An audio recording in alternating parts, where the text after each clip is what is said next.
Uh-oh.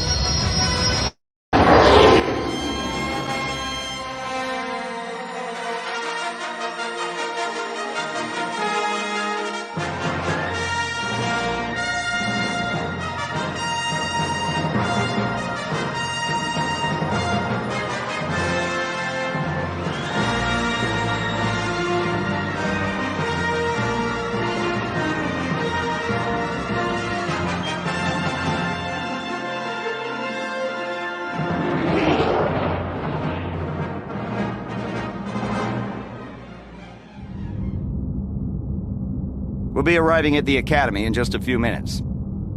That would be so great.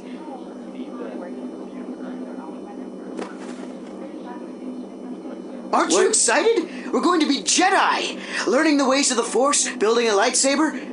Ah, of course, you already have one. I'm gonna get one of those stupid training sabers and then... I wouldn't worry about that. I can't help it. I want to make a good impression. You seem really nervous. Aren't you? I mean, well, why would you be? You already have a lightsaber, so you're probably way ahead of me. I'm Rosh, by the way. What's your name? Jaden. So where'd you get that lightsaber?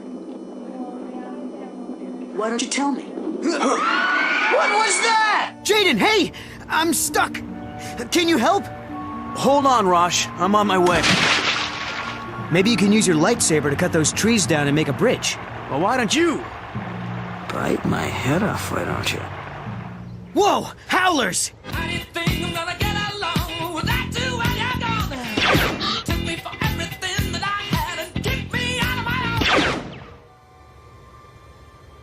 Jaden, get down! There's stormtroopers in the clearing. Maybe you should, check it out. You're the one with the lightsaber, after all. What is it? Who is that? Did you see that? We don't want any trouble. Now, that's not very nice. Ah! Ow! Ow! Ow! Are you ready to die? Cool. Ah! Ow!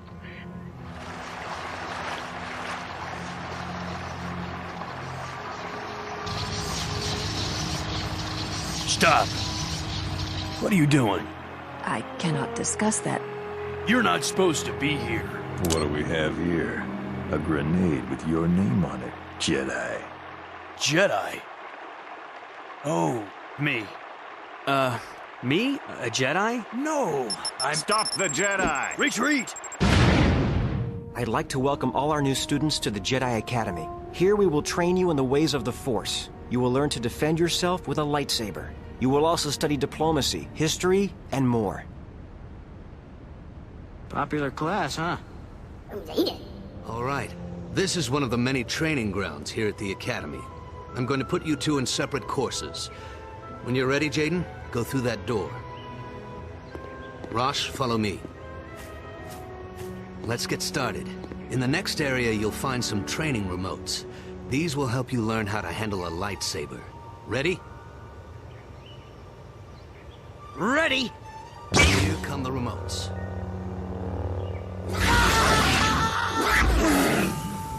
Nice work, Rosh.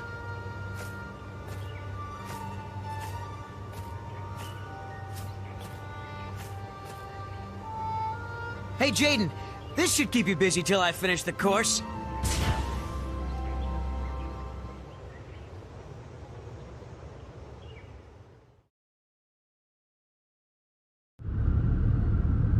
Hero Nojo, Jini Bobo Mulini.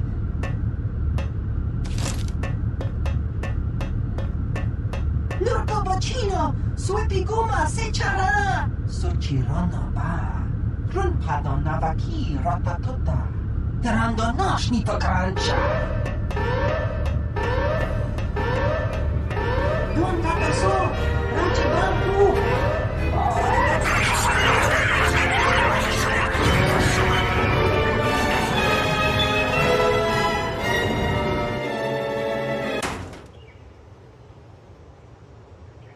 Huh? You tried to kill me! Your point being what? So, did I win? No. I'm sorry, I'm not the one you should be f***ing apologizing to. You tried to kill me! Stop whining. No! Jaden, you have a right to be angry. You want revenge. You deserve it, Jaden. Thank you. No problem. No, Jaden, wait! Ah!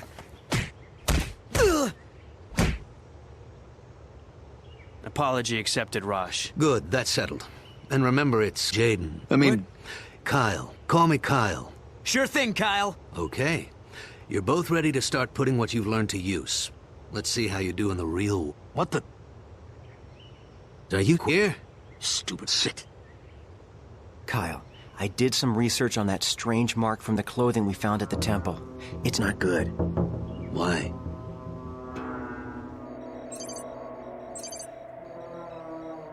What's this?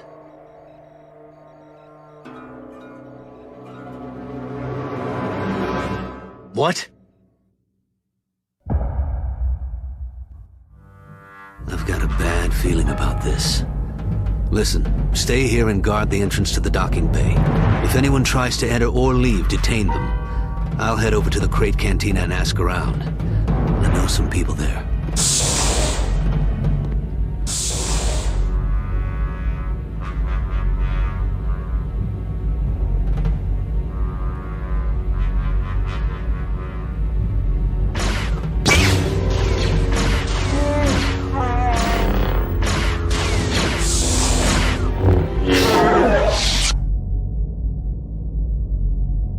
I'm in a whole lot of trouble.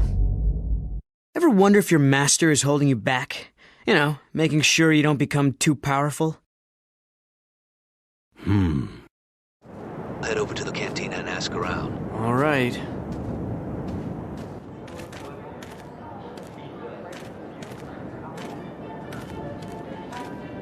Hello?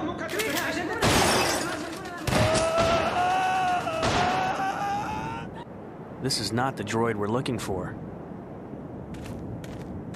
This is not the droid we're looking for. This is not the droid we're looking for. Where is this blasted droid?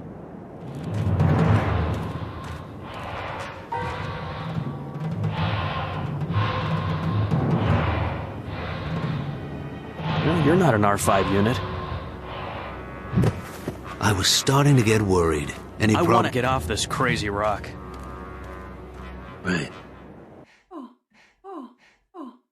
Well, you certainly took your sweet time. Chan, Just as others have reported. that's Luke! Yes. Okay, let's quit pussyfooting around here. Luke Skywalker. Cool. Can anyone hear me? We're under attack. Somebody's trying to blow up the tram. What was that? The distress signal. Well, what are we gonna do? Nothing. What? Kyle, they're going to blow the tram. I know. We can't just... Shut up. You're just mean.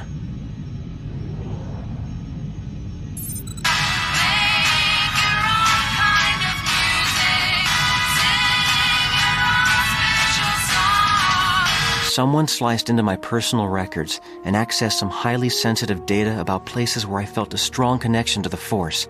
Places like Cloud City, Hoth, and Biss. You're an idiot, man. You too, stupid shit. Kyle, I need you to look at the Valley of the Jedi. No! Grab.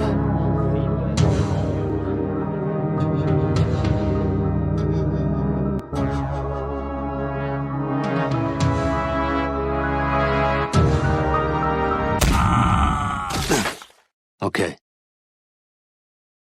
Jaden, I'm sending you to Hoth. Okay. My ship. Snow! Tauntauns.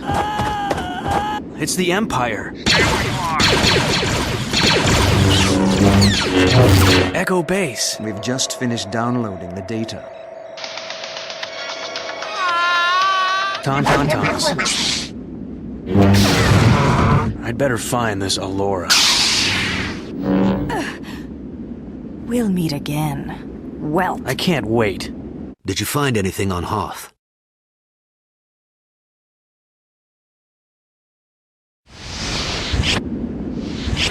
Snow. Snow? That's all I can remember.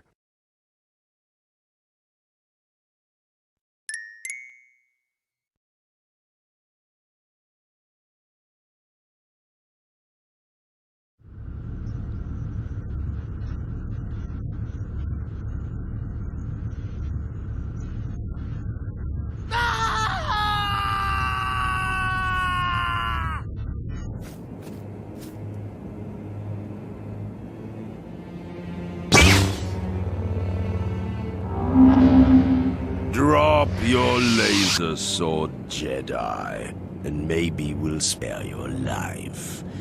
Or perhaps you'd like to take our chances.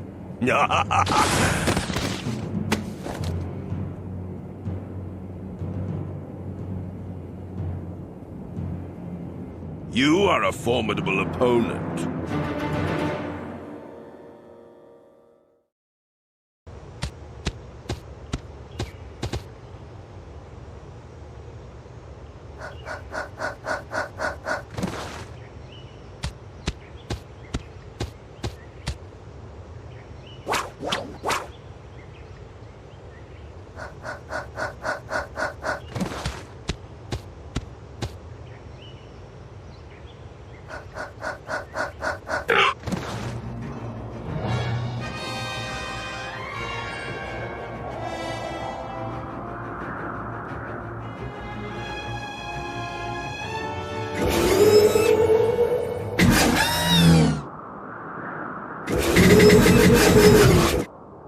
Shit.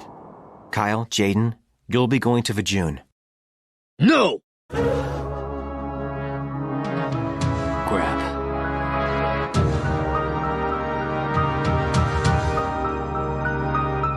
You are going to Vajun. I'm going to Vajun. Good idea. We can feed the energy back into the machine and overload it.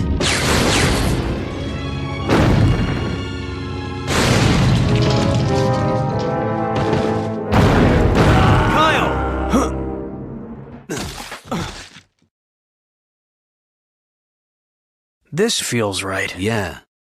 If you're too weak to join us, Jaden, then we can't let you stand in our way.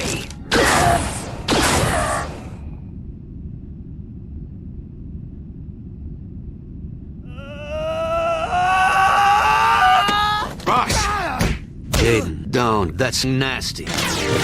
Oh. Tavion. Did you really think I would give up my new apprentice so easily?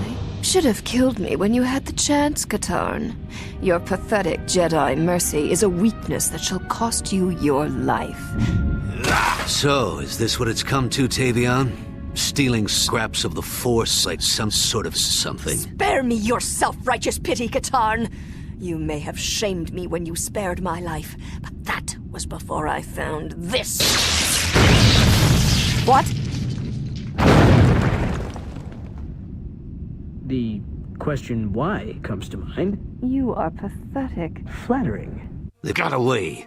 How does that make sense? I'm not sure. Some sort of Force set.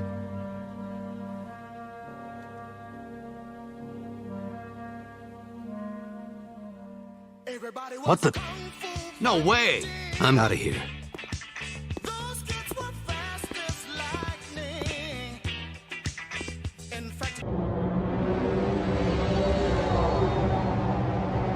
I don't sense the dark side here. Me neither.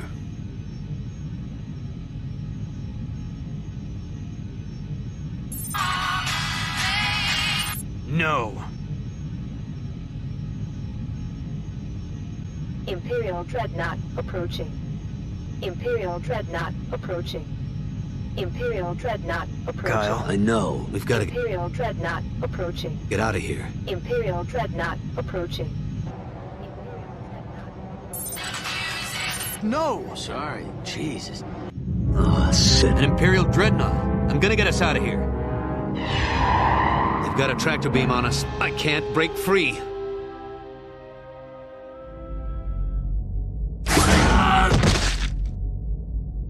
think they put the door in just a little too high. Okay, the plan. I'll disengage the tractor beam. I'll trigger the ship's self-destruct. Okay. Let's go. What the...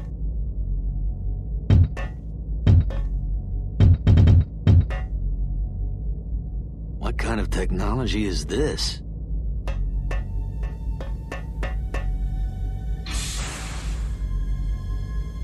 Hey, what's that? Hello? What's that? You see that? Yeah, what's that? What's that? Who's that? What's that? Who's there? Is there somebody at the door? Somebody at the door? Tractor beam disabled. Good. Head back to the ship.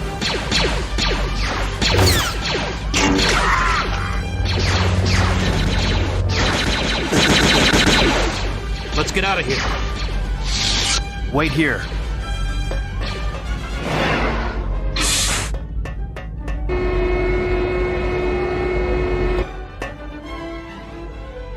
Oh, crap. Ah! What the hell was that? I taste blood! We're not heading to Korriban just yet. I just received a distress signal from Rosh. Rosh? Where is he? He's being held captive on Tasper 3. It's an Imperial-controlled planet, a real paradise.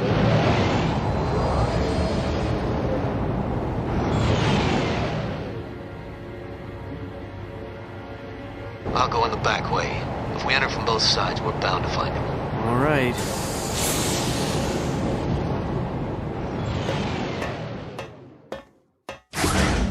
Hello? Kyle!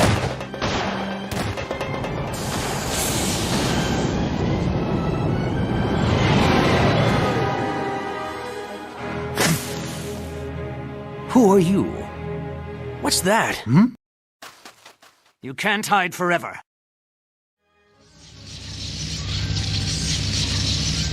Tavion! Tavion! Hello?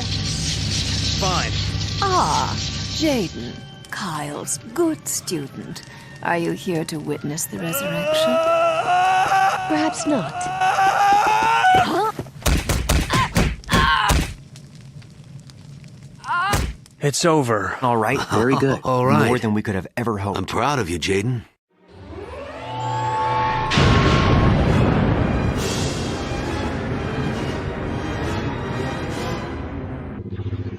We're under attack!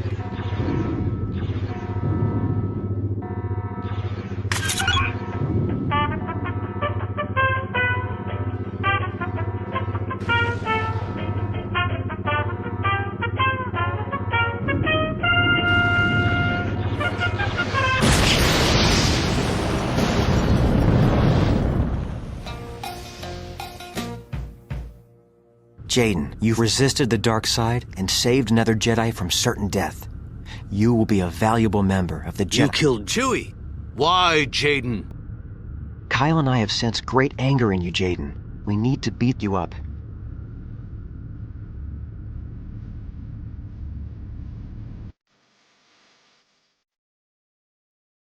Sith spit, not again. I said no. I can't do this. Stop this shit! What's wrong with you? I'll destroy you. I mean, I will.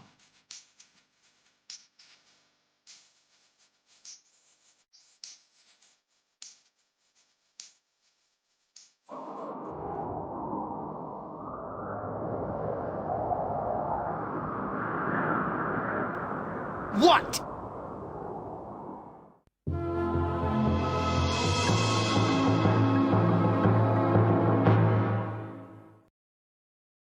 And good evening, ladies and gentlemen. Another episode of, well, the final one, pretty much, of Jedi Academy re-edited. Welcome to Saturday Night Sith. I am Fractured Filter, as always, here with Jay Hitman. How are you, sir? Good. Always a pleasure. I'm happy and I'm sad. I'm happy because it was another episode of just gloriousness, but also sad that it has come to an end. A little longer than the others, but yeah. What it's just great. I've taken some of these lines that I've witnessed and have implemented them in the workforce. One of my favorite is when Kyle says, "Shut up." Yeah. And just great stuff. What a way to start the show, honestly. Yep. And I decided I think I will save the Christmas one. Yeah. So we'll hold on to that one. I think that's a good idea. Yeah. And I have an idea for what I'll play next week. So otherwise, yeah. What a show we have in store tonight. I'm so excited. When we were talking about what we're going to go over and just the stuff that you had sent, I'm very excited. I'm in a very fighting mood tonight. Good. Yeah, I'm ready to go. 4 coffees to the wind, and I'm ready to I'm ready to get into it. All right. Well, okay. So are you hopefully you're in a fighting mood as well tonight, just based off what we've kind of read the last 24 hours preparing for the show. Oh, I think for them, yeah, I've always got a little spit and fire in me. No. So we'll be starting to roll these out because as it is, the Mouse Wars is always the gift that keeps on giving. We've been now, I think, as things are ramping up and getting closer and closer to May and just what we'll be getting eventually through the Kenobi series. More news keeps dropping from the Mouse. So let me go into the first article. The Mouse herself. The Mouse herself, yeah. So let's get into the first little topic we were wanting to jump into. Disney removes another Star Wars show from release schedule.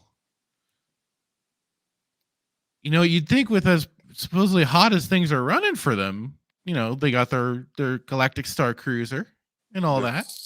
Why are they removing shows? Huh? Why are they doing it, huh? I like to point out this article, and I know that we're going to go through it. I lost my mind probably in the first 2 sentences of it, but I'll let you read it. I know. When I read that first paragraph or so, did you think of me? You're I'm like, this is going to get Jay's blood boiling. If anything, I was, and I'm like, this will be good. This will be good. So this article here comes from InsideTheMagic.com. It gets right into it, doesn't it? Fans have hailed Lucasfilm executive creative director and Mandalorian executive producer Dave Filoni as a literal Star Wars god, and for his work on both The Mandalorian season 1 and 2, and for his work on Boba Fett. I literally quit. I quit life yesterday. When I read this. I it's good when I like I said, yeah, after that this first set, who's considering him a god? Please. I mean, although I shouldn't know. I know who. There are plenty of the mouse shills and stuff like that are out there. And at one point, I will admit, I thought Filoni was doing some things right. And then I started actually looking into everything and realizing just what he was retconning, what he was destroying and stuff like that. And I was then glad when I heard certain things of, for example, and I believe it was Lucas that made sure he did not insert Revan into one of the Clone Wars episodes. And I'm like, oh, thank God. Thank you, George. I want to say it was his hand that went nope. If Filoni had been given access to that, I would have razed this city to the ground. It wouldn't have been good because we already saw what he did to Darth Bane. Do you want to talk about Thrawn as well? Whoa. Hang on now. Don't get ahead of ourselves. Okay. We'll get there eventually. So the article goes on. Before he turned to live action work, though, at the behest of divisive Star Wars episode, was it 6, 7, 8, Last Jedi director Rian Johnson, oddly enough, Filoni got his start in Star Wars franchise in the world of animation. Oh, so now, yeah, here's where we're going. He worked closely. Lucas was checked out. Yeah. This is the thing. This is like when I've been following people like on Twitter, Stig Kenobi and OG Star Wars. They've talked about this incessantly. That basically George had set it up so that basically, hopefully, this was put into some decent hands and was supposed to be running on its own because he was wanting to do other projects. So closely, getting his approval, yes, and also undermining him and throwing things past him. Yeah, Filoni did that absolutely. Worked closely with Lucas on the Star Wars Clone Wars, which ran for 7 seasons and introduced many fan favorites, including Anakin Skywalker's Padawan Ahsoka Tano, famously voiced by Ashley Eckstein. Rosario Dawson ultimately took over acting duties when Tano made her live-action debut in Mandalorian Season 2, Episode 5, The Jedi. Filoni went on to develop animated series Star Wars Rebels, which introduced characters like Hera Syndulla, Ezra Bridger, Kanan Jarrus, Sabine Wren, and Grand Admiral Thrawn, who probably wishes he was still in the unemployment line after what they did to him. Yeah, I'm not happy. And I saw it put brilliantly by Kenobi Stig on Twitter, was that they basically turned him into Gargamel from the Smurfs. Yeah. And he kept letting the rebels / Smurfs get away all the time and keep undermining him and making him look like a goof. So, yeah, did a wonderful job there. You spelled terrible wrong.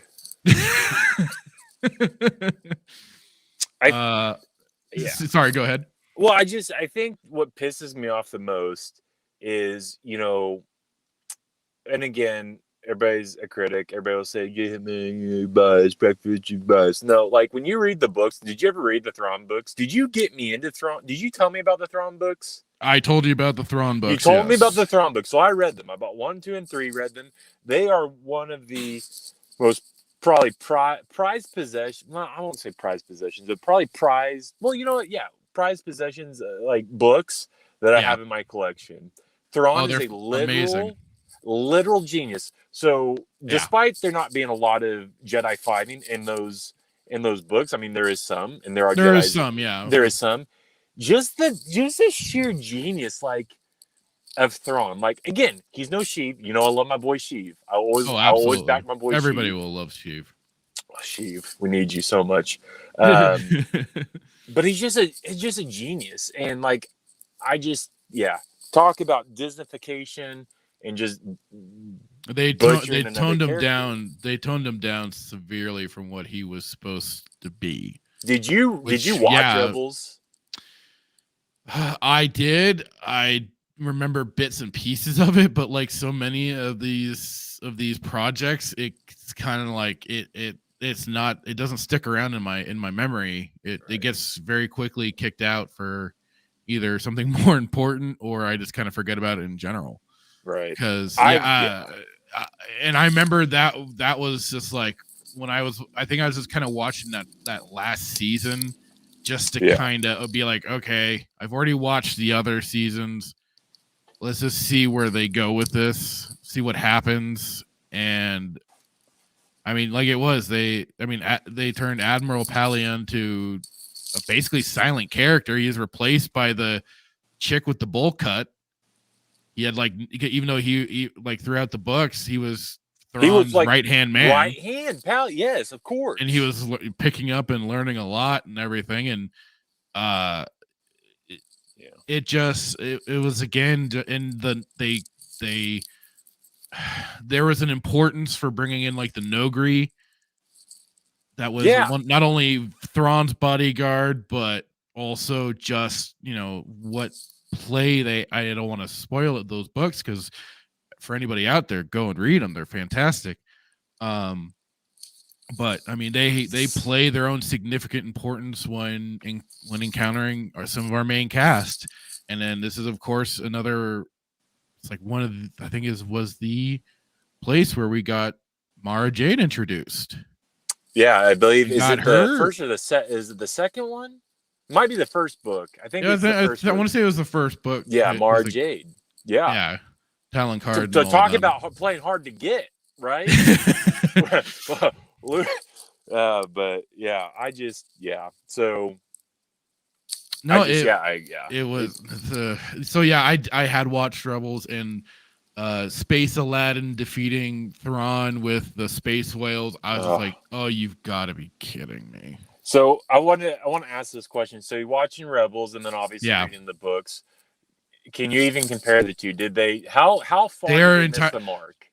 They've missed the mark on so many different aspects of him because he's not they don't really present him as a military genius. They try to, but only superficially. And which he was.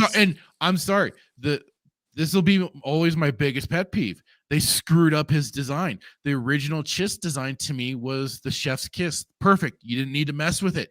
Them adding these stupid damn pupils, because Filoni in trying to direct can't actually, try and direct it properly to have to be able to have that stare, have him looking into different directions. Couldn't find a way to present that. How dare you? He's an animation expert. How dare you besmirch his name? Only I can do that. I said he was, if anything, a director. Yes. No, I agree. The original Chiss design, the eyes are just that complete red. They're just kind of like it'd be like staring into a red void at times, like where it could be presented that he's just staring through anybody your soul in front of him. So to me that just ruins such a big aspect to him too. Can you do you have a picture of like the book? I know we weren't prepared to talk about Thrawn and everything, but like the cover art, the original Legends book, that cover art, that's how I perceived Thrawn in my. So when I saw that cover, and then you read through the book, often as I read my book, my imagination just kind of helps create the story. But like those eyes.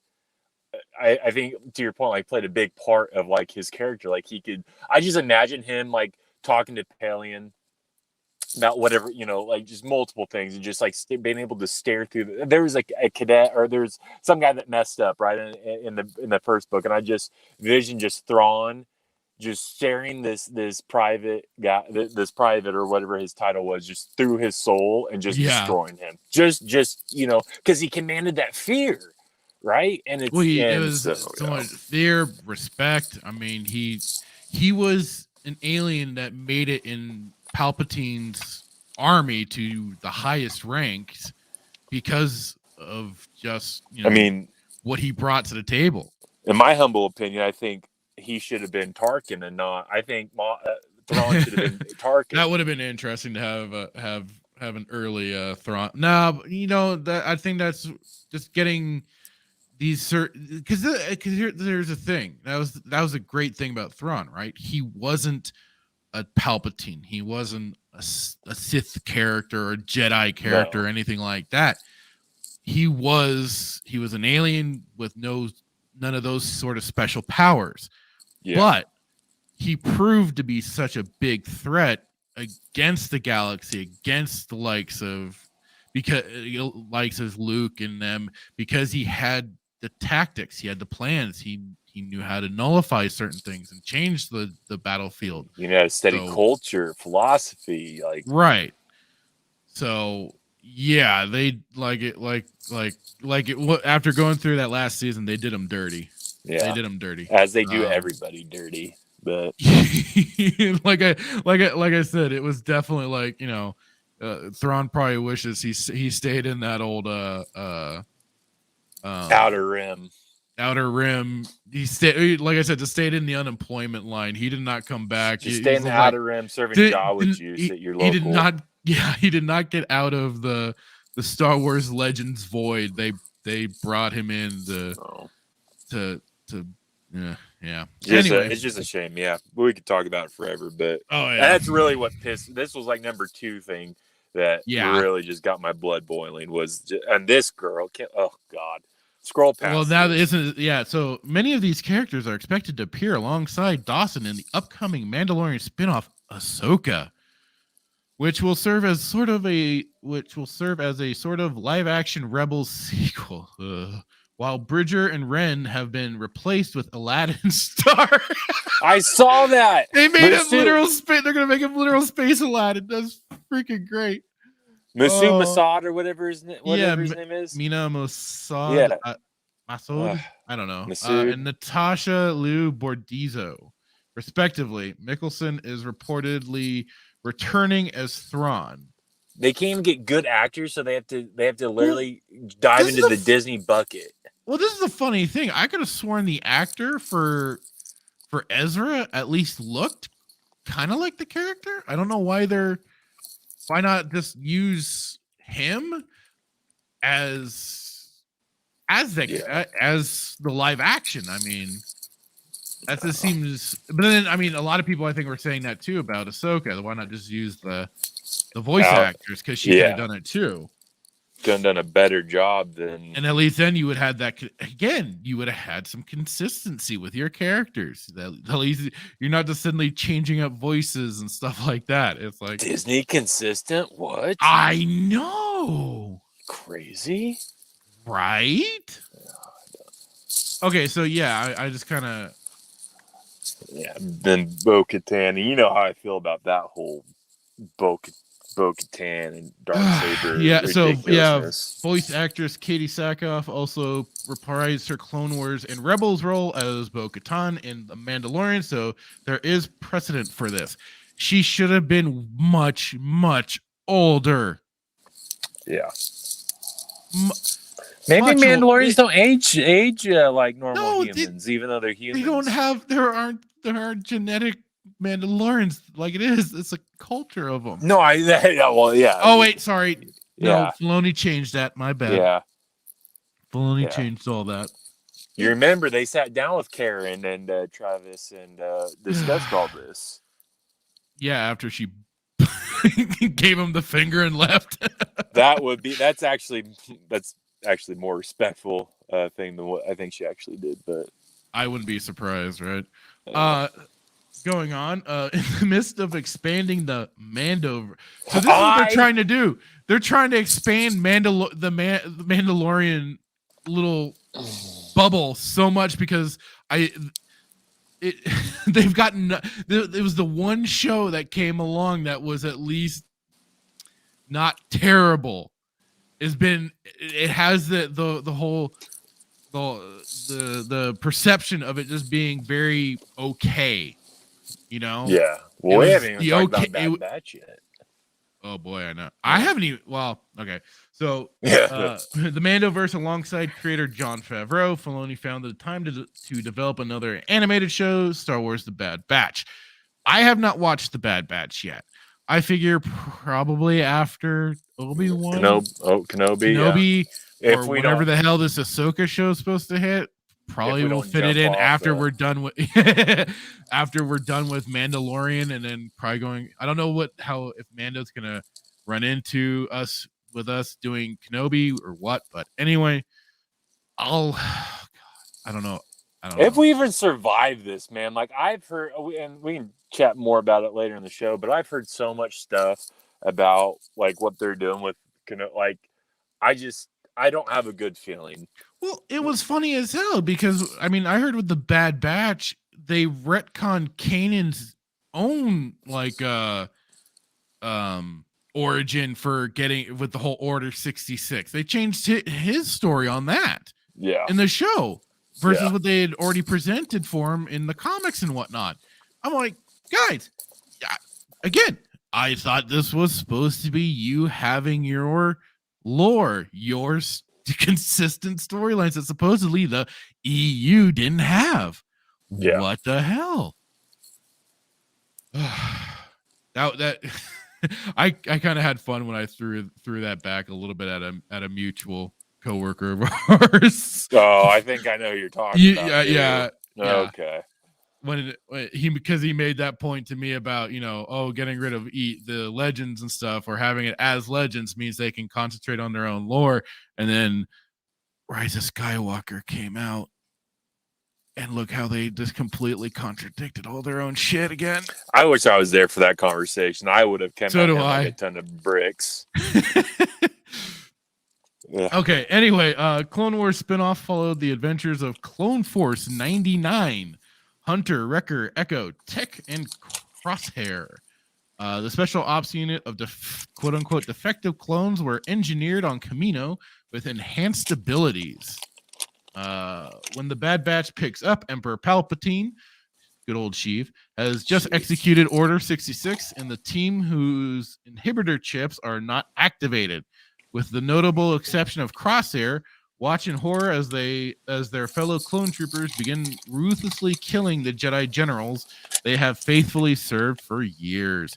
Yes, they had to create. Filoni brought in this stupid chip in order to, somehow take responsibility away from the clones and their training and their conditioning and all that was already pre-established, that they followed orders to the letter. I think if we could touch just on this real quick.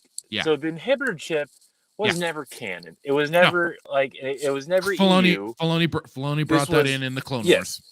Okay, that's what I was gonna say. Like, I wanted to verify that this was Filoni pulling another, basically removing his thumb from his butthole and had an idea stuck on it, and pretty much, tried to put it on the wall. But from my understanding, it was actually like that Order 66 was like written into law, right?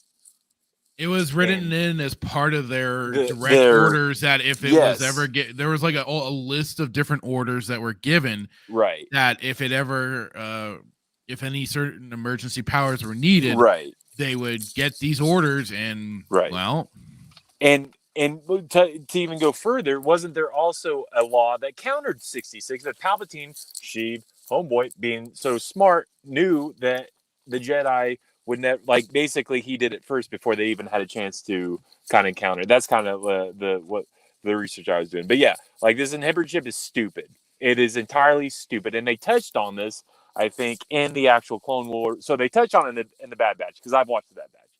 But I know in the Clone Wars they touched on it as well. This whole inhibitor chip is the dumbest thing ever. Yeah. It's so stupid. Yeah, there's different known orders. There's Order 4.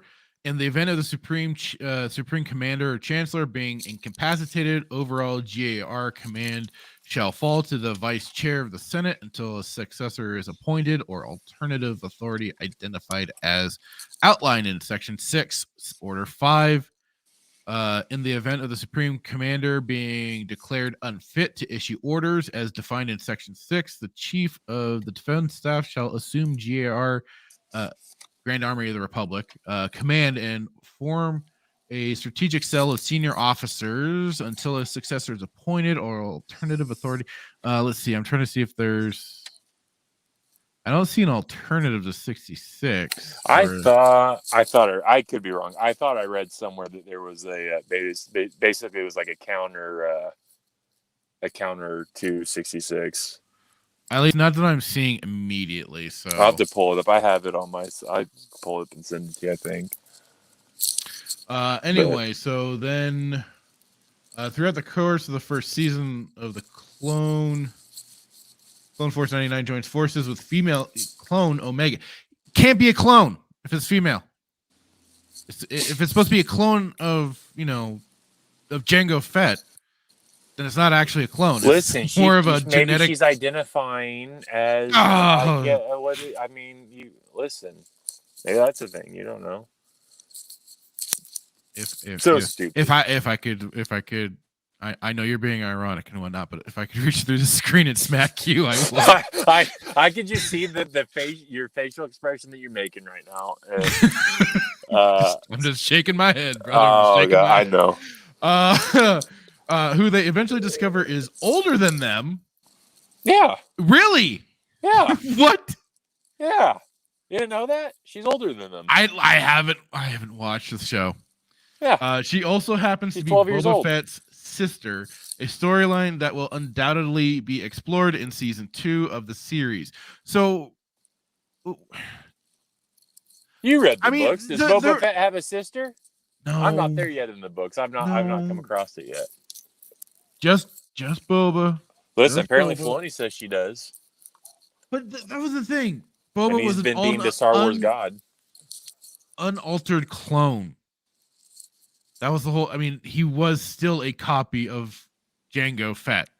He didn't have the same conditioning, the whole accelerated growth and all that sort of stuff. So he was a pure clone, but more of a blank slate. So then Jango could raise him like he wanted to. Yeah, and you should put that. So as far as we know, with the whole Kaminoan, cloning techniques and whatnot, they are doing it specifically from Jango. We aren't getting any extra DNA thrown in there to make an alternative. Now, unless if they were doing the weird cloning in, for example, Metal Gear Solid with the whole Les Enfants Terribles project and using a female egg to help for the cloning process and stuff like that. Yes, then I could see some anomalies like this coming up. But she's just a girl. That's why I didn't watch this show. It was just like, you guys are just really trying to make this as dumb as possible, aren't you? So now, okay. Lightly. Now, however, it seems that the second season of the popular show has been removed from its original spot on the Lucasfilm release schedule. Another series, Mandalorian spinoff, Rangers of the New Republic, was scrapped when Gina Carano Cara Dune was fired. Thankfully, you mean forced out, you bastards? Yeah, I wasn't sure if we were. I didn't. I forgot about this little part. Yeah, I was figuring we might save some of that for the next episode of Mandalorian if we want to go into that. So. Yeah, we could do that. Yeah. So then, thankfully, it seems that the Bad Batch has only been delayed. Reddit. Reddit user BZPJMJ64 noted, Star Wars Insider 209 removed spring 2022 window from Bad Batch, and it shows an image, and it's got looks like a bunch of I saw that production diary. It's got the shows listed. Oh, the Andor show, Kenobi, and then coming soon, Bad Batch is shown in the image. A recent article shared additional details. In past issues of the magazine, the project was listed with a spring 2022 release window. That tag has now been removed and replaced with a coming soon label with no new specific releases, specific release timing stated. At this time, Lucasfilm and the Walt Disney Company have not officially commented on when Bad Batch Season 2 will officially release or why the series has seemingly been delayed. So basically, this is just kind of like they're hoping it's going to come back, or it's a definite, hey, maybe it's coming back. So it definitely, I mean, I looked at this and it's like, I can't help but kind of throw this into the whole rumor mill. Yeah. Because, I mean, yeah, it says coming soon, but that's still like, hey, that could still be canceled, or, they find something else to put in its place or whatever. So you think they'll continue it or no? Well, they need content for their streaming service, right? For Disney Plus. So, I mean, I'm sure it's gonna probably resurface, since, like they pointed out, the whole Republic show that they were gonna do is axed for the most part, and I mean, I don't know, that Andor, I guess, is gonna be coming too. So, I guess they've got that as well. Otherwise, it's kind of up in the air. Yeah. I mean, and I didn't watch what was that, the Star Wars Visions or whatever, all the Japanese yeah. I know you're talking about. Neither I haven't watched any of that, so I don't know if they're going to do another project like that again. So I guess it's just kind of a wait and see. Yeah. All right. So On to the next. More rumors. This one at least is specifically saying it's such. Over here on good old Bounding into Comics. New rumored plot details leak for the upcoming Obi-Wan Kenobi series. Because Lord knows we're going to be having some fun with this anyway. Yeah. How you couldn't have at least maybe a semi more exciting kind of wallpaper? No, it's pretty boring. Yeah. Or just something interesting besides him kind of bunking around in the desert. I don't know. In Tatooine. I don't know. In Mos Eisley. So what are you talking about? It's Owen Mars. In Tatooine. Obi-Wan Kenobi's crossing over with Dune. Yeah. These rumored details come courtesy of Making Star Wars and claim that the Grand Inquisitor and two of his Inquisitors. Wow. They couldn't. That's why I like the Emperor's Hand so much better. That was at least whatever. That have arrived on Tatooine are not due to Obi-Wan Kenobi's presence on the planet. Rather, they have arrived tracking down another Jedi named Nari that has made his way to Tatooine. According to the website, ever since Obi-Wan Kenobi issued the message warning Jedi to stay away from Coruscant, Nari has been on the hunt to find Obi-Wan Kenobi and restore the Jedi Order alongside him. See, okay, all these Jedi that had clone troopers and stuff around them, and so when you have them with implanted chips that are activated, they're supposed to kill all the Jedi. So how do we have Jedi running around? Because at least with the original layout, they didn't have chips. They were supposed to follow orders. So at least it did mean for some clones, because they did sometimes kind of spark their own individuality, that left room that, yes, you could have had some Jedi that escaped, maybe because the clones didn't go too hard in, or they just let them go in general because they've been working together for so long that it was just called, we can't kill you, or anything, whatever. That at least left room for the possibility of Jedi still being alive. When you have these chips, though, that are supposed to be activated, except for save for a few, like either these Bad Batch or Rex. No, was it Rex? Yeah, that removed his chip and stuff like that. Okay, but you still have all the rest of them that supposedly had these chips. It's just it's very interesting that 6 of them. So out of all the clones out there, you have 6 you have 6 bad chips, apparently. From what we know. Yeah. Unbeknownst to Nari, Kenobi's mission, as revealed in The Revenge of the Sith, is to take Luke Skywalker and watch over him. On top of that, Yoda also instructed Kenobi to make contact with Qui-Gon Jinn. Yoda tells him, "In your solitude on Tatooine, training I have for you. An old friend has learned the path to immortality. One who has returned from the netherworld of the Force, your old master. How to commune with him, I will teach you." Given these tasks, Making Star Wars claims Kenobi does not want to be found even by this fellow Jedi. Unfortunately, the presence of Nari brings the Inquisitors, who supposedly know about Nari's quest, to unite with Kenobi. So they know this. That basically tells them Kenobi's alive. So then that would tell Vader that he's alive. Right. I think I see where you're going with this. So this is just going to be, leading up to them doing the big rematch of the century, but if you're going to screw everything up if they this Kenobi, I'm calling it right now. They're gonna screw it up. Oh, You without a doubt. you cannot really have a fight scene. Like how are you going to do it? This is going to be unless it's literally the one on the Death Star. But like why would you? That makes no sense. Why would you do it? Ugh.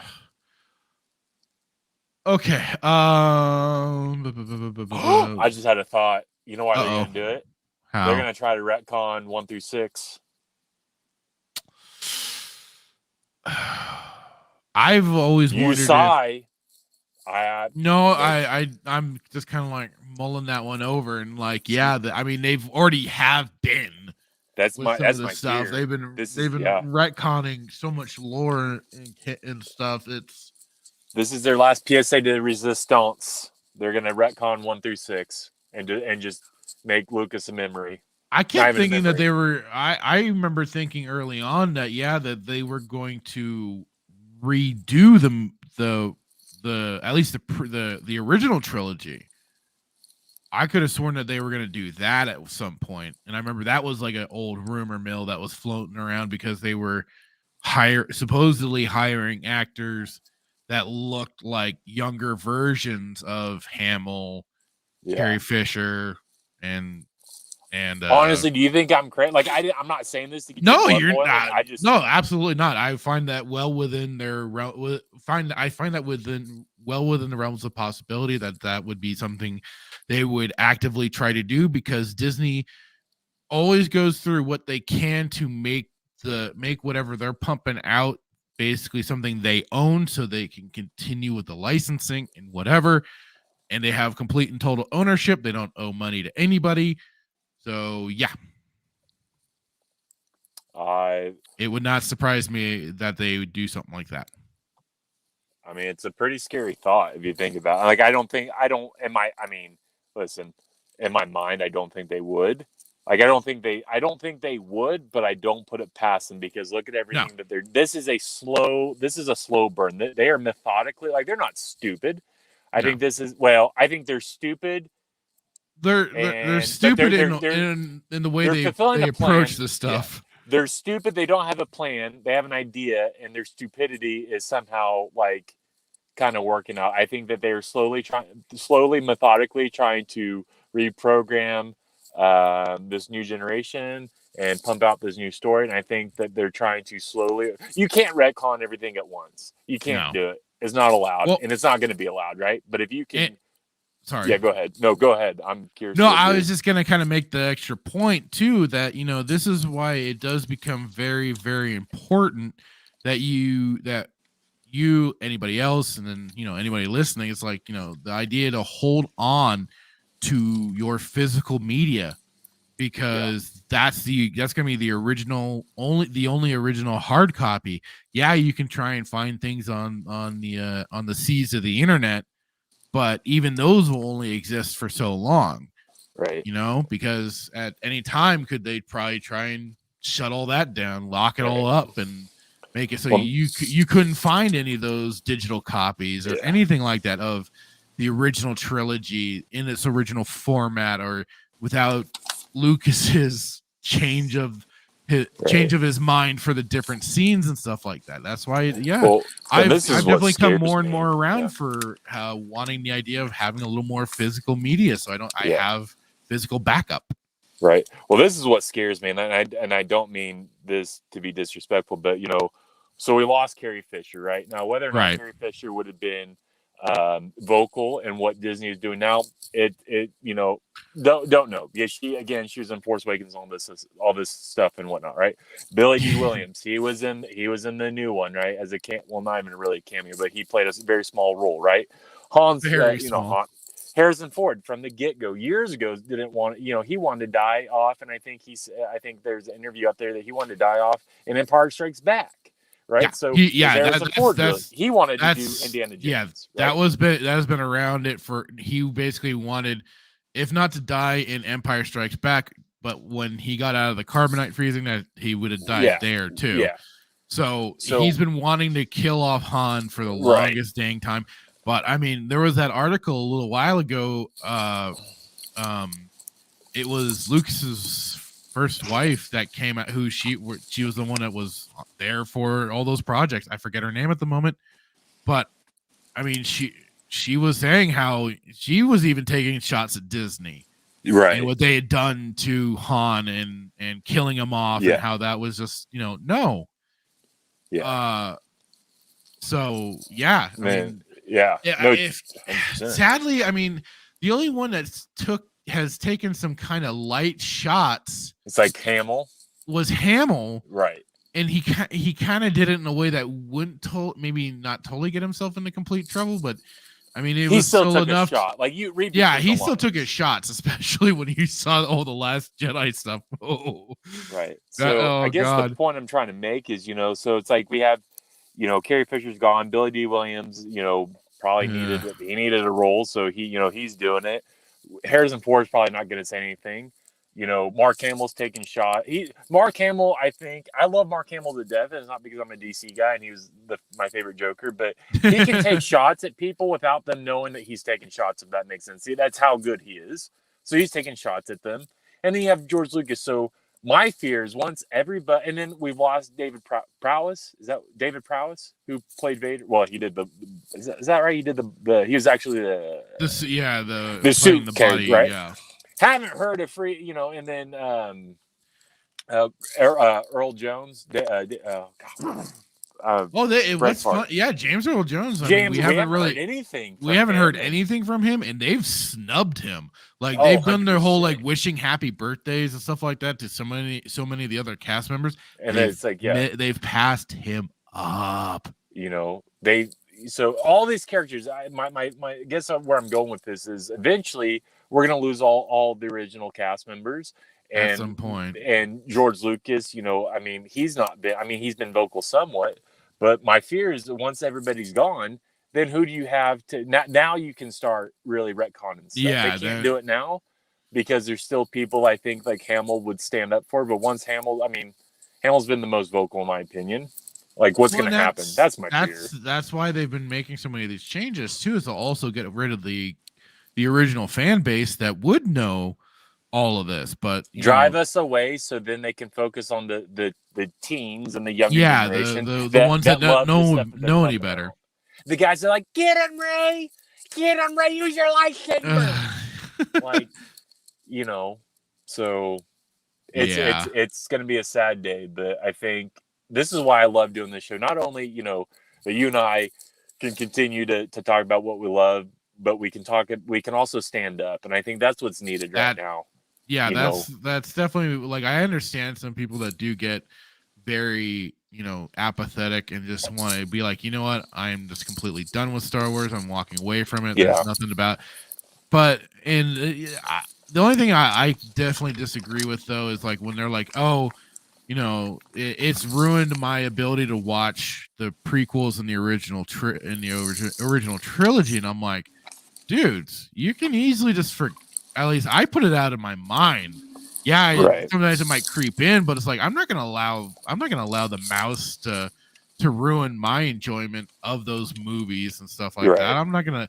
Yes, I know that within their continuity, Luke becomes a bum on an island drinking blue titty milk, but I'm not. I still hold true to the true canon.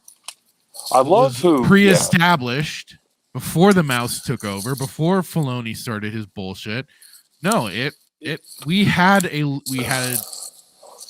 great Luke Skywalker that found a way to evolve the Jedi line, to improve upon it, and start back up with a new academy.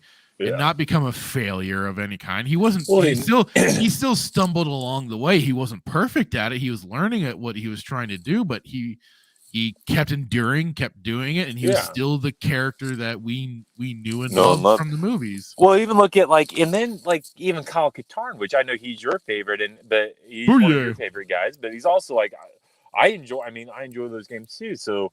I think the point I was going to make, and we talked about earlier today or yesterday. So I don't follow this guy. Like I've watched some of his videos, but the Star Wars Theory guy, nice kid, But I agree with what he said because for us, Star Wars has played an integral part in my childhood, and and whatnot. Right. And I'm not trying to like, you know, make a career out of it, but I'm saying it's, you know, played an integral part. So I think it needs to be defended, you know, to Absolutely. some degree. That's where I'm just like, that is where, like I said, I understand where people go, but at the same time, you kind of need as many boots on the ground to hold the line for Star Wars and still. Is it OG Star Wars or OG Star Wars? The girl that you were telling me about? OG Star Wars, yeah. Yeah. So on her Instagram, it says, you know, George Lucas era is I think is what one of the things that she's saying, and I agree with that.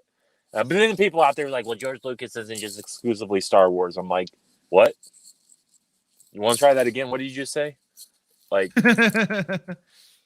but we can do a whole show on that. But that's where I think that they're going. I could be wrong. I hope that I'm wrong. But you know what? I just have a gut feeling that that they could try to retcon 1 through 6 and recreate Star Wars. But everything that they're trying to recreate, and if you think I'm wrong, go look at the Galaxies. The Starship was the Galaxy. I can't. It's so stupid. I can't even remember the name. Is it Galaxy Starship Cruiser? What is it? Something like that. The Halcyon Galactic Star Cruiser. Galactic Star Cruiser. Thank you. If you want to disagree that anything that Star Wars and Lucasfilm is pumping up that, you know, it doesn't look like Star Wars, go look at that. Go look at Galaxy Star Cruiser and tell me anything about that looks like Star Wars. Don't worry, I'll wait. Drinking my coffee.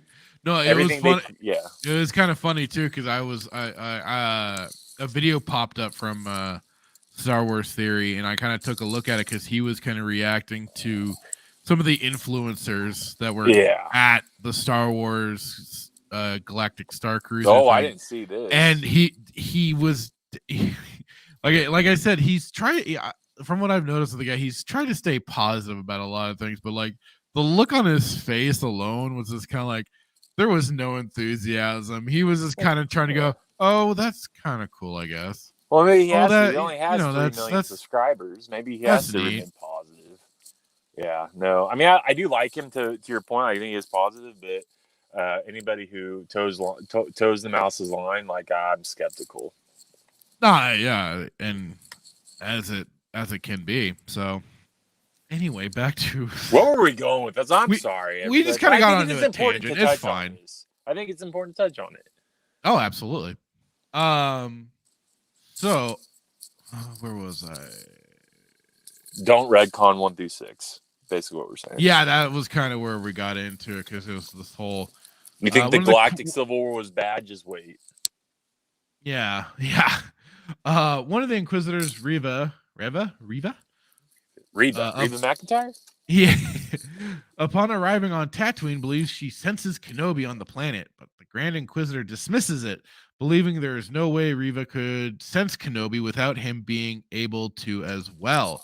This leads Reva into a rage that she takes out on the various denizens of Tatooine as they follow the trail of Nari.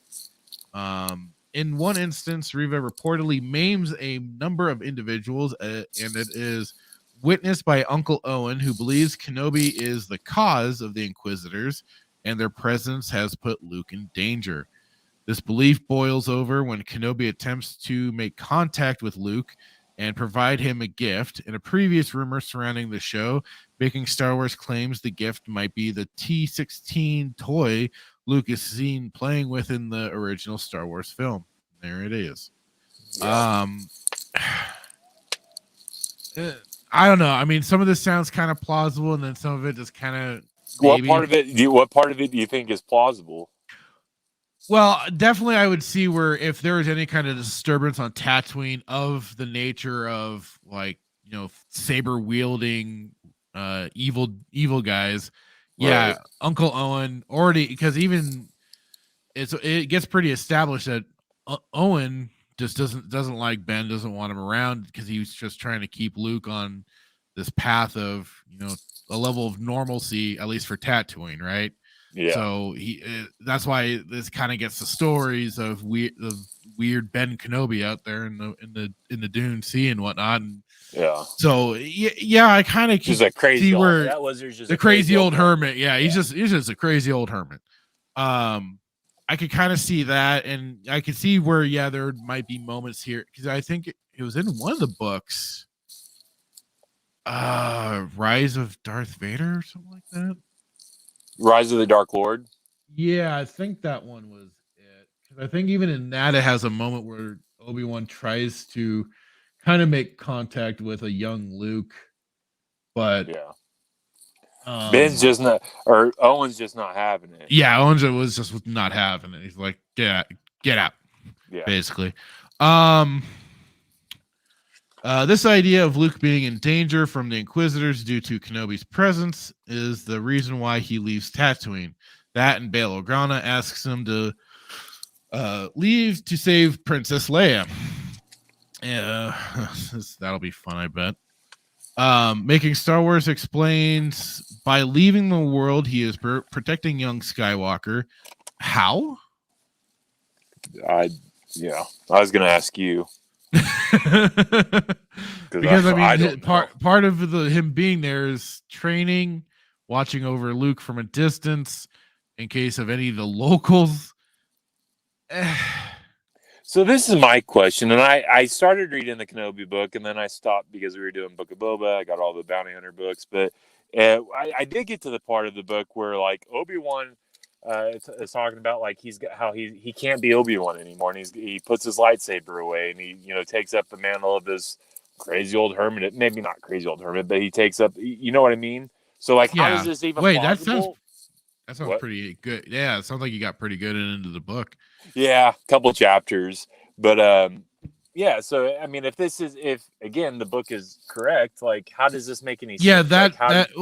Yeah, part of that book is him trying to basically be a normal person, calm down, because he's been General Kenobi for the whole length of time of the Clone Wars. He only knows to take action to help where it's needed. He's a Jedi on top of it, so you add that training and that that aspect of his life, and he's trying to disconnect or just trying to switch it off so he can kind of appear as another random citizen on Tatooine. But the problem I have with this is, how do these Inquisitors, like, are you telling me that Vader, and I'm assuming, let's just, for the sake of argument, let's say that we're following Disney canon, and let's say Vader's on Mustafar, because that's where his palace is, apparently. Yeah. Are you telling me that Vader, Anakin, can sense Obi-Wan on Tatooine? Like, how are the Inquisitors going to every single planet in the Outer Rim and the core worlds to find Jedi? Like, how is he? No, this whole thing just seems to be, this is all kind of by coincidence. Because like it said earlier in this article, they're following that other Jedi. So that Jedi is what leads them to Tatooine, because he's trying to find Obi-Wan. So it's just by coincidence that they happen there, and so you're just stretching it very, very. You know what I mean? It's trying. I think it's trying to play on the Force will guide you to. I've never things. Yeah, in personal opinion, I've never been really big on the Inquisitors. I've not. I didn't like them either, especially their goddamn helicopter lightsabers. That was some of the dumbest things ever. You could have done so much more with the Emperor's hand. Oh, like Mara Jade's much story. More interesting. I know. Again, we're biased, right? So we can't. No, that's just a fact. That's a fact that it would have been much more interesting if they had gone that route. Because this is the thing. Yeah. This was the thing. It was also partly like its own little. It was kept secret in case Palpatine needed a backup in case something happened to Vader. Yeah. So yeah. Along with that and the whole thing, he was still on the surface trying to maintain the rule of two, but you have then these freaking goofballs that come along, and they were already almost practically pre-ready. There was like comics where it's like practically after the coronation of destroying a bunch of lightsabers and announcing the Empire and all this, and the Jedi are gone. Hey, guess what? We have Inquisitors now that also use lightsabers and crud. They're not they're not super strong in the Force or anything, but they're still using it. Han could use a lightsaber, for goodness sake, man. Well, anybody could switch on and use a lightsaber, but Right. the thing is whether or not they can use the Force, and the Force also helps them wield the lightsaber, not cut off their own damn limbs. That was also what made when Darth Maul was introduced. That's what made him so dangerous, was because he was somebody wielding a weapon like that and didn't cut himself into pieces. mix that with being from Dathomir and you know. Okay. That whole culture of so I don't know. It would have been better. I would be more apt to watch it if the Emperor's Hand was involved. But we already know that, like I said, Filoni, Disney, they're not going to do it. They want their own thing. So the Inquisitors are they're out there going to go, which is just it's a shame. It really is.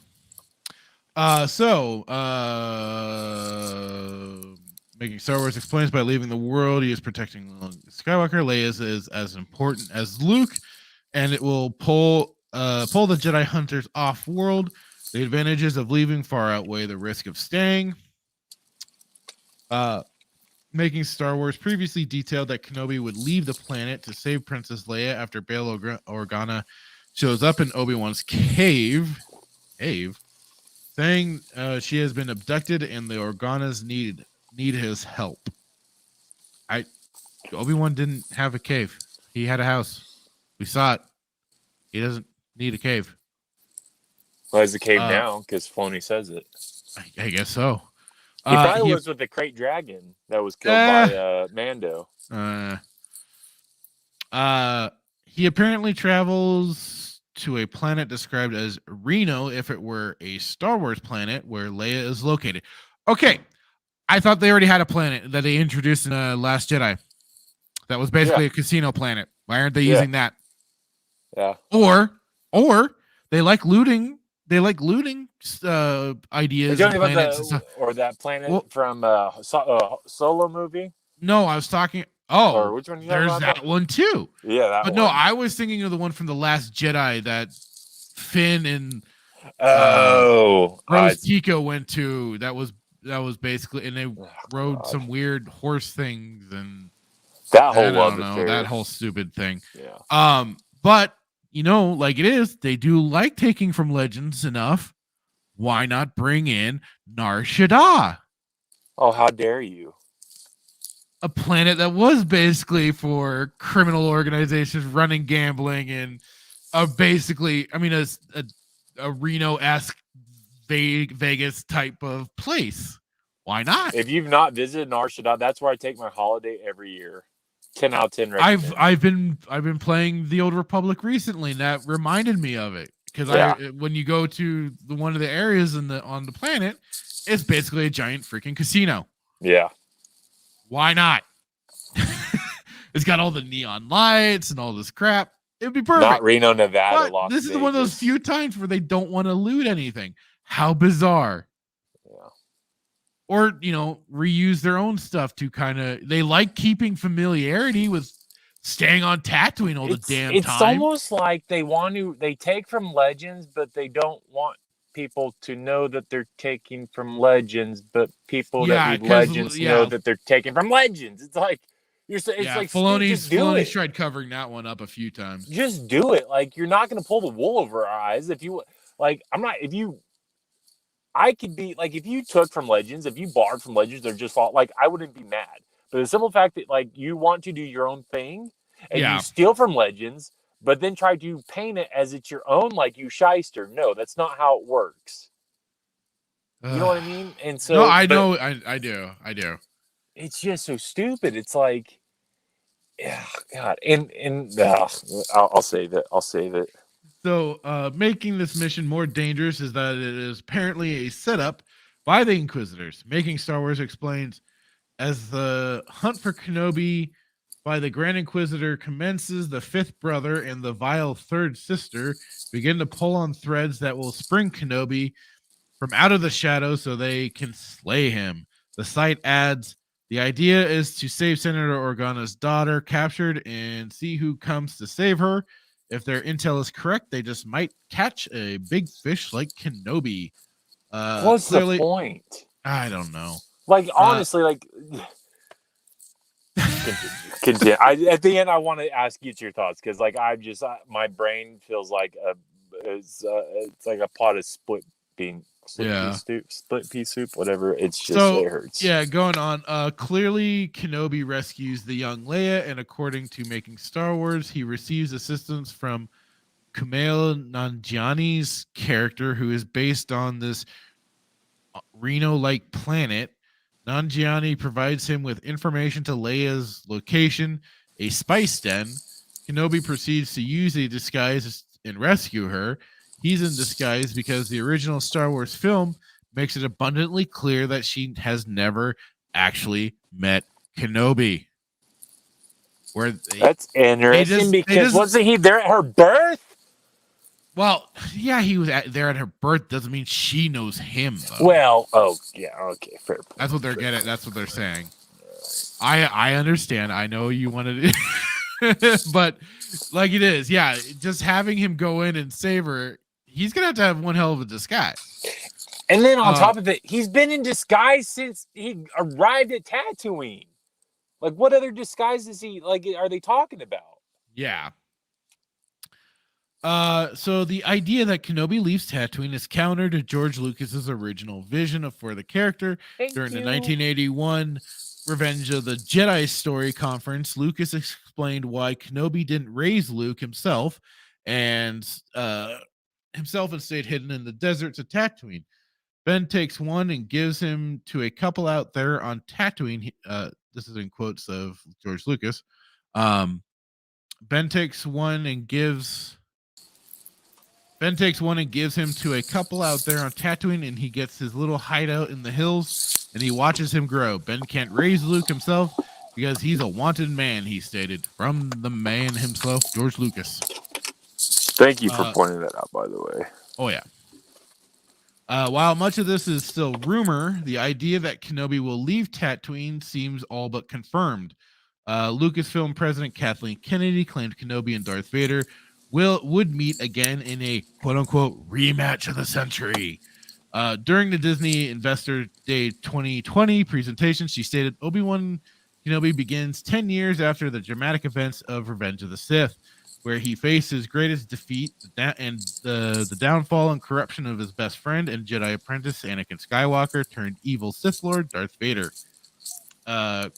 Continuing in quotes, our fans will be thrilled that Hayden Christensen will be returning in the role of Darth Vader. This will be the rematch of the century, she added. Obi-Wan Kenobi showrunner Deborah Chow would also confirm this rematch, stating, we couldn't tell the story of Obi-Wan without Darth Vader. We will definitely see Obi-Wan and Darth Vader get into it again, she added. So now this is kind of in a short teaser trailer for the show. Chow also revealed more details about the show, saying this is quite a dark time that we're coming into with him. Just being a Jedi is not safe. There's Jedi hunters out there. Ewan McGregor, who reprises his role as Kenobi, also added, at least he has this one task left, which is to keep Luke safe. Chow then states, that's definitely a starting place for our story. The interesting this is going to be where it goes from there. Okay. I don't know if that's just from typing it out or that's how she actually phrased it. Chow would later add in the teaser, we couldn't tell the story of Obi-Wan Kenobi without addressing Anakin or Vader. McGregor added, have another swing at each other might be quite satisfying for everybody. No, it won't.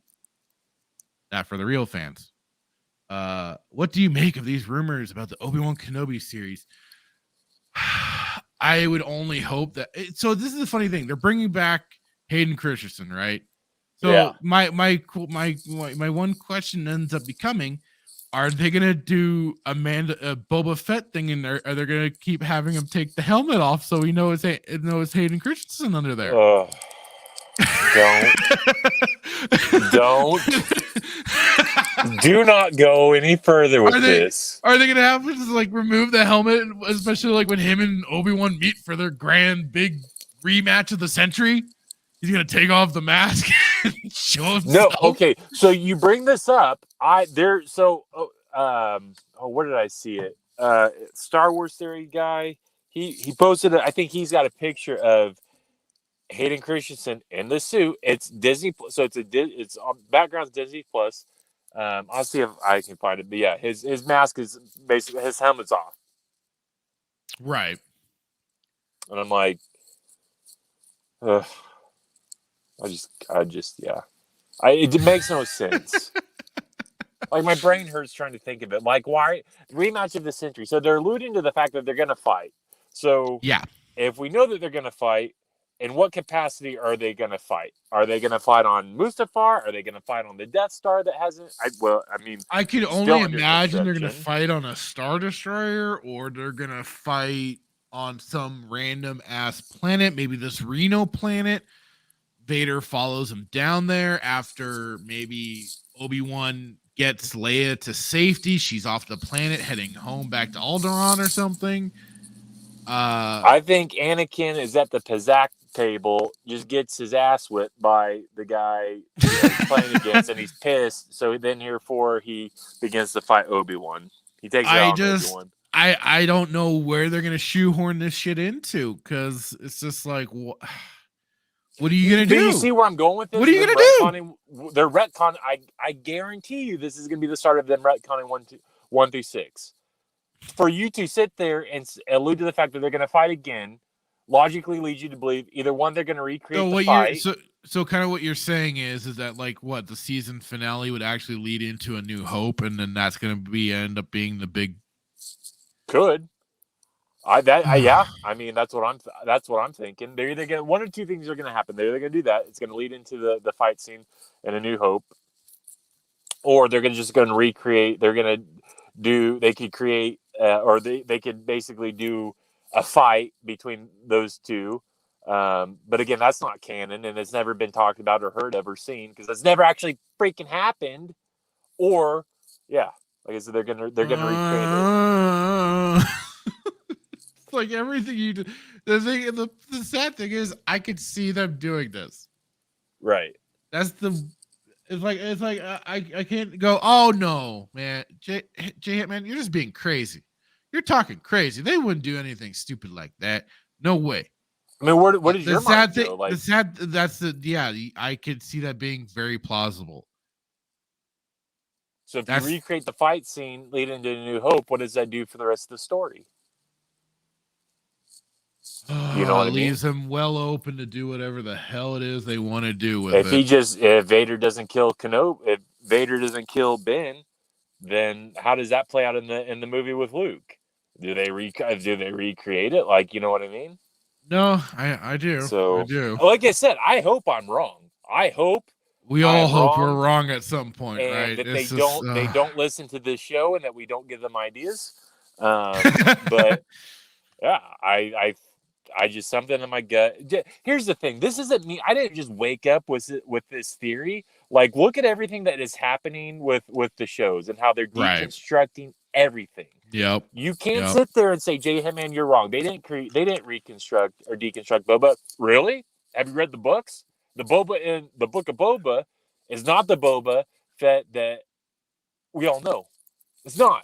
So therefore, it leads you to believe that they have deconstructed that character. They have recreated a story. They've expanded it. I don't want to say expanded it, but you know what I mean? So and look at the Din Djarin guy. You know, it's just everything. But remember, done. his armor saved his life from the Sarlacc pit. Oh, by the way, I have to go back into the Sarlacc pit to get my armor back. Yeah, right. So if they're deconstructing characters now, why not deconstruct canon? It's probably. But what's more concerning, and I know that we've spent a lot of time on this, but I do want to touch on this. So, what's more important to me to talk about is what I can't figure out is why are all these characters that were hired by Lucas coming back and working for Filoni? Like, do they not? Like, are we just totally wrong? They don't see it the same way the fans do. They don't see it the same way. Is it a paycheck? The rest of us, it's a paycheck. It's probably because for some of them they want to be back in Star Wars. They remember the positive fun time This they isn't had. Star Wars though. They don't. I don't think they realize what they're getting into though until they're actually there. Right. Because look at like what happened eventually with like the sequel trilogy people. They were ready to get the hell out. They're like, okay, give me my paycheck. I want out. Yeah. I mean, some of Very those last interesting. like You haven't interviews seen, and stuff like yeah. that for Rise of Skywalker, it was like, man, they're checked out. You haven't seen Natalie Portman. She's nowhere to be found. No, and I don't You think know. she ever would be. She actually last There's I heard, rumors she that they're looked- going to bring. You sent She me doesn't something look about- She doesn't look fondly upon No. the prequels. Yeah, and then you sent me an article about I think them bringing back Sheev, or maybe I read somewhere that they're trying to bring back. There was Ian the idea. Ian McDermott was saying, yeah, there could be Sheev popping up in some capacity. Wasn't saying like sequels or anything like that, but maybe like more voice work for maybe Bad Batch or something like that. You know, it could be stuff like that. But I mean, excuse me. Yeah. Otherwise, I hope not. I mean, are we just totally wrong on this? Are we? Is there something we're missing? Are we, are we becoming soft in our old age? No, like, yeah. I don't know, man. This is just what I think is going to happen, or where it's trending. I could be wrong. I hope I'm wrong, but I just look at it, everything that they're pumping out, and again, I want to like what's coming out. Like, I love Star Wars, but I cannot like this stuff. And I get it's tough. It's tough. Get for blasted sure. all the time. Like, this guy. Yeah. Anyways, continue. So, one of the next articles that I had. This is by OG Star Wars. No, this is just still more. No. Oh, hang on. We'll get to that one. Hang on. But here, I just wanted to at least touch on really quick was Star Wars: The High Republic video game reportedly struggling to attract talent. Oh, yeah, I read this. Well, yeah, won't be released until the end of the decade. This is just what I can't stand Electronic Arts because they've done next to nothing with Star Wars. But at is this the Eclipse game? This is Star Wars Eclipse by Quantic Dream. Yeah, I think the same people that gave us Heavy Rain and Detroit, which are just basically walking sims. Very basic. Could hardly call them the point and click adventures, but that's kind of what they're supposed to be. Yeah. But they're just basically a cinematic movie that you sometimes occasionally press buttons for. But so a new report claims that the recently teased Star Wars: The High Republic video game, Star Wars Eclipse, is struggling to attract developer talent, and that it won't be released until the end of the decade. Alongside the release of the game's first cinematic trailer, which is just funny because it's like, why release a cinematic trailer if you're having this much trouble trying to recruit people to work on a project like this that is clearly needing because they saw the support. Galactic Star Cruiser and like, we're out. We're not going to be a part of this. Well, the funny thing is that ever since EA lost the exclusivity rights for making games, and I don't know if it's Disney handing this out or how this is being handled, but it's like, why would you put out this trailer if you're again just having this much trouble with? I have my own opinions with talent, but we all do, dude. Yeah.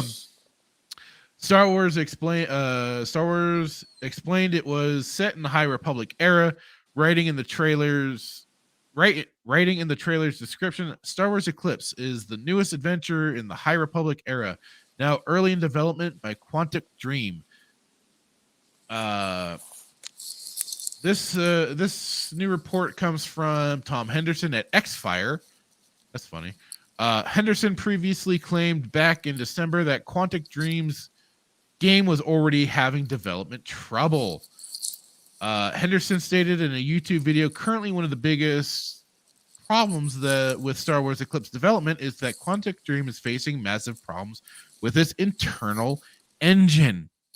The engine's based architecture was built to run on confined levels with a small number of areas to explore and a very limited amount of AI, he stated. Henderson went on to cite an anonymous past developer at Quantic Dream saying, According to one past developer, this is the reason why Beyond Two Souls and Detroit Become Human are very cinematically driven. It's not because the studio wanted to do something different, but it's because of the engine capabilities with Quantic Dream's internal engine. Eclipse is going to be a massive multi-planetary open world, and it's believed that Quantic Dream internal engine can't simply work on such a game, he claimed. So this is what gets me. Okay, so wait, let me hold on to this. I'll get through the rest of this article. Henderson would go on to claim that the studio is also allegedly struggling with the multiplayer side of the game, as this will be Quantic Dream's first attempt at a true multiplayer title with multiple players playing at the same time. At the moment, the game has been in development for over 18 months now, but allegedly there is no playable version of the game because of these engine problems, he states. Henderson then speculated that Quantic Dream might be looking to be acquired by a larger studio in order to get access to more resources like a new internal engine, or to allow them to build a new one internally. Not only did he detail these alleged technological problems, but he went on to claim that the game's development is "quote unquote" still suffering from staffing problems, and is currently hiring up more than a third of its current studio capacity, with over 60 jobs available in the Paris studio. He added the studio is allegedly struggling with getting new employees due to the studio's past allegations, in which a lot of people looking for gaming jobs in Paris simply do not want to go over to Quantic Dream. Ouch. Concluding his video, Henderson claimed the game would be in development for another 4 to 5 years. Okay, so 5 years seems to be about the time these companies tend to take anyways for developing a lot of games. So like MMOs and MMOs, or just MMOs tend to take I think they should take more time. But generally, games are hitting this 5-year mark of development. But even then, it's like we're still getting like an early access version of the game, right? It's what it feels like half the time. So although he believes if there is an acquisition or parts of the project are outsourced, it could be completed in 3 to 4 year timeline. In this most recent report, Henderson claims Quantic Dream is still struggling to hire new employees, noting that there are now 67 jobs available in Paris. However, looking at their website, it shows there are only 56 jobs across the entire company in both Paris and Montreal. 39 of those jobs are listed as long-term positions. The company also claims they have over 200 staffers in both Paris and Montreal. Nevertheless, Henderson also stated that a source relayed to him that the entire purpose of releasing the Star Wars Eclipse trailer was not only to gain talent interest, but also attract potential buyers. He went on to claim that because it has not attracted developer talent, the game might not release until 2027 or 2028. So, my whole thing on this, though, is what gets me about this. They were having these the tech problems for their engine and all that. I'm sorry, but why not just say, okay, we're having too many problems. There are other engines out there that we could use that could help us along with this. There's things like Unity. There's the Unreal Engine, which is always very popular to grab. My favorite Unreal Engine. I understand like wanting to have your own sort of thing, but if you're having so much difficulty that it's not working, and you've already done testing work on this thing, and it's just a complete mess, there's a time where you're gonna have to you're gonna have to admit some defeat, take the L, and just scrap. That's not the Dave Filoni philosophy, though. Wow, this has nothing to do with Dave Filoni at this point in time. This is just completely separate. This is just some game developers. Quantic Dream, which Filoni, I mean, he's the story group guy, right? So right.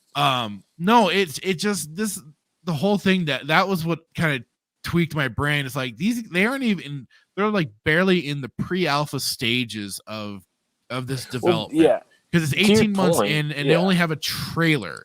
That's so the cinematic trailer can be hired out, yes, because we've seen BioWare do that for Star Wars: The Old Republic. They have some of those cool CG trailers, and that's basically what we got from them. And it's just like, you guys, what are you doing? I understand you're trying to get in this. Like, are they They're still working on, as far as I know, they're still working on Dragon Age 4. They're still barely doing what content they can and updates and stuff for Star Wars: The Old Republic.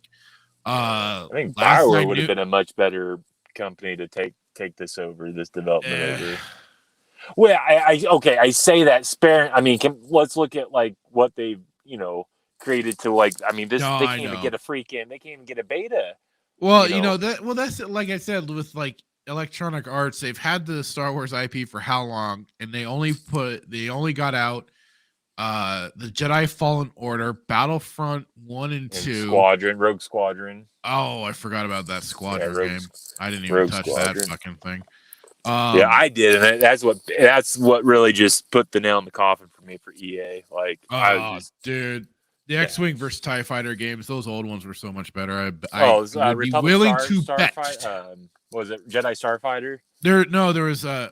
There's the old flight sims, the X-Wing versus TIE Fighter. Yeah. I'm talking about even Jedi Starfighter for, I think, GameCube was. Oh yeah. Even Well, there's the Rogue Squadron games from those days too. So yeah, it's that the whole thing of the game engine. I'm just like, guys, you could have had something. So why wouldn't they? Why not go to Unreal Engine? Like, why not? I don't. Like I said, I my only guess would be that they want to have their own in studio engine, so they aren't having to.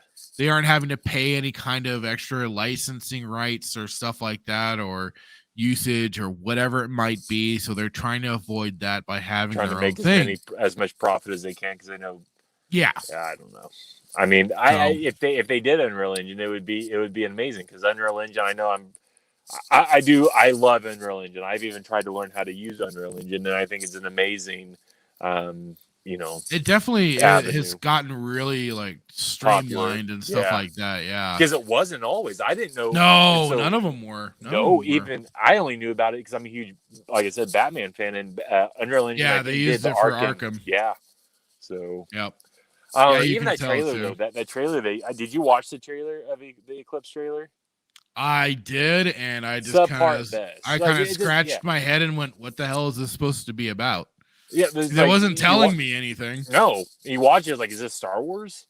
Like, obviously, because Star Wars is in it, but it's like you look at it, it's like other than the protocol droid that they show in it, is this kind of like, yeah, there's people with glow sticks, but I mean, so many other sci-fi series do have laser swords at this point. It's kind of like, okay, that could be anything, right? So. Yeah, I know. I think it's going to be like 2030 before we even get a beta, probably. Yeah, probably. So, the last article. Oh, is this the Moab? Is this one you're telling me about? This was the one that I found thanks to OG Star Wars. She shared it on her Twitter, and I just happened to catch it. I'm like, oh boy! And then especially since we talked about this particular character, so, guess what Disney's up to? I don't want to know. Is this what I read? Heir to the Empire. No, I did not read development to be Disney Plus first Star Wars film. Bastard! Is this the one you were waiting to release? This was the one I was waiting to show you. Oh no! Yes. No. Yes. Oh, it's happening. According to this website. So, an adaptation of Heir to the Empire could be Disney Plus's first Star Wars film. Sources reveal Heir to the Empire is the climax to several Star Wars series, including The Mandalorian and Ahsoka. So we're going to be getting our Blue Man in real life. On December 25th, 2020, I scooped that Mandalorian concludes with Heir to the Empire. However, at the time, insiders were unsure if Lucasfilm planned a theater movie or TV series. Now they claim it's a Disney Plus movie. Mandalorian kicked off a new feature for Star Wars fans In fact, it saved the franchise. After all, The Last Jedi and Rise of Skywalker polarized followers. Well, that might be an understatement, even the most hardcore loyalists grasped at defending them. Furthermore, The Mandalorian won over new viewers. Its Western grit and Baby Yoda appeal converted many. Screw that freaking Baby Yoda. I was with those scout troopers all the way, punching that little bastard in the bag. Yes. Yeah. The upcoming Ahsoka will serve as a sequel to the animated Rebels show, which we kind of got from that other article. In addition, its spin-off to The Mandalorian. Ahsoka Tano, played by Rosario Dawson herself, debuted in The Mandalorian with Natasha Liu Bordizzo as Sabrina Wren. The puzzle pieces are fitting together. Yes, Disney Plus is forming a live-action Star Wars Rebels. It's a familiar strategy. Marvel Studios president Kevin Feige patented it for the Avengers. In other words, the shows are part of the big picture that is slowly falling into place. The last few Star Wars films performed below expectations. Yes. Thus, Disney is somewhat nervous about another cinematic feature. As a result, some argue that Disney grounded Patty Jenkins' Rogue Squadron. I doubt it. I still believe Disney will proceed with Rogue Squadron. I haven't heard anything about that. I remember hearing about it when it first got announced. Well, they just came out with I think they just came out with a book, Rogue Squadron, I think. But I don't think. Yeah. Apparently it's Legends. Or they put the yellow title on it. Oh, so that's the old X-Wing series. No, yes. Those books are great. Those books are great. Yeah. Because then you got I hate I'm not gonna I only remember so much of it. Beyond that, it's slim pickings thus far. Sources indicate Lucasfilm sees Disney Plus as a home for less mainstream Star Wars movies. For example, Solo, a Star Wars story, tanked at the box office. Yes, Solo lost money. It would have been a success on Disney Plus. No. That's the problem with these streaming services. We don't know any numbers. We don't know what actually we can gain from it. We don't know what is really... They aren't showing anything off. We don't know. Yeah. So it's hard to tell if it would have been a success. Just because that the Mandalorian and stuff did. It's so subjective. There's no objectivity. That was so like it was. The funny thing was about Solo was it wasn't. They didn't get an actor that closely enough resembled Han. Yeah, they didn't get they didn't do that, and then it was just the story was just dog shit anyways. And the best part about that movie was the 3-second clip of Maul being in it. Right. But again, that's robotic Filoni's legs Maul. from the Witch Sisters, which that's Filoni's Darth Maul. Yeah, that's Filoni's Darth Maul. But the funny thing was, like, it was funny because I mean that thing went through development hell until they kept kicking off directors until they settled with Ron Howard. The funny thing was when I finally did watch that movie, I saw aspects of the Han Solo trilogy books that was out there. There were small aspects, but like not it. But it was just like very like in the first 20 minutes maybe, and then a little bit here and there. But otherwise, it was like I noticed some things, but then it was just like abandoned, which that would have been a much better route to take. But again, screw them. They didn't want to do anything right. For now, live action programs set after the original trilogy will lead to Heir of the Empire. Timothy Zahn wrote the Heir of the Empire novel in 1991. It's a canon book set 5 years after Return of the Jedi. Furthermore, it was the first installment in the Thrawn trilogy. Legendary Star Wars villain Grand Admiral Thrawn debuted in Heir to the Empire. We last saw Thrawn in Star Wars Rebels. His clone. Likewise, he's the main antagonist of the film. I broke that Thrawn would appear on Disney Plus in 2019. So this is kind of more rumors, but I could see this happening. This is what I'll tell you. If they dare screw up, so Thrawn, again, I'm not gonna rate my books, but Thrawn's probably number 2 on my list of favorite. Well, probably number 2 to 3 on my favorite book, The Heir of the Empire. Right? Yeah. If they screw this up, I hope that they screw up your Shadows of the Empire. If they do this to this book, I hope that they screw up that. Oh, I'll still look forward to that. I don't care at this point. I'm at this point where I'm like, you know what? It'll just mean more stuff for us to rip apart I know, and make fun of. It's just it'll be sad to see. Yes, I will hate to see what they would probably do, and I could foresee some dumb shit that they would do. Shizor, they're gonna to Shizor or to Dash Rendar, but yeah, it would make me a little sad, but at the same time, I would just be happy to rip it apart because at the same time, I still have that book. I have that book, and I have the games. I have the soundtrack. I'm a happy camper. So yeah, they can do what they can do it, but it won't affect me other than you and I getting together, more content to rip apart. It's just another why they're just why you're just stealing from canon, stealing from Legends to create your own content that's not your content in the first place. So it's oh God, I just don't get it, man. It literally boggles my mind. It's like it boggles all of our goddamn minds. I don't. Why not just you could have been printing money, adapting all of these books, all these video games, all these movies, all these comic books, and stuff like that. You could have been printing money, just adapting all of that, and it would have just made so many people happy.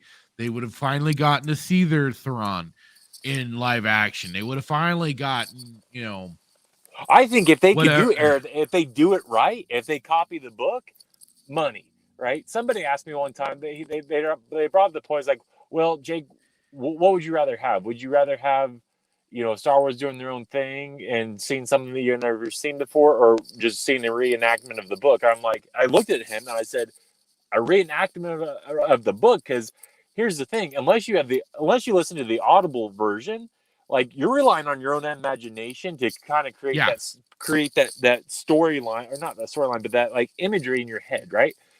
These books, but I mean, if you get somebody who can do it right, George Lucas, Steven Spielberg, whatever you like, whoever. If you can find something, that's a whole nother.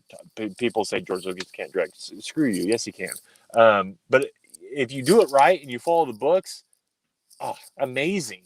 The books in itself is amazing. So think what you could do on screen. Like this meme here is basically not just Jar Jar Abrams, but this is basically like what all of Disney Lucasfilm does at this point. They take it, they wipe it away, kind of make whatever changes they need to, and then call it their own. Yeah, that's basically the way you put it. Was this? I thought about it, I was like, that's this freaking meme encapsulated. And I mean, 100%. So this is either going to do one or two things. They're going to get the movie wrong, which I believe they're going to. They have a chance to get it right, and that's going to be like the first time I get something right. No, or it's just going to drive up prices on Legends books. It'll do all of those things because it's gonna. The fact that anything that gets adapted always drives prices up. That's what like some of these guys that I follow when they talk about comics, it always drives the back issues up whenever they adapt new characters, new storylines, and stuff like that. Those comic books will go through the roof. So it'll probably do that same thing to the books. Oh well, the hardcover's already like $70 to $100 for a book in itself. Oh yeah, because they're trying to get those hardcovers. It's a pain in the neck, and it really is just like it gets expensive if you're trying to go for those. And again, to my point, they know hardcovers last a lot longer than these mass paperbacks. The paperback.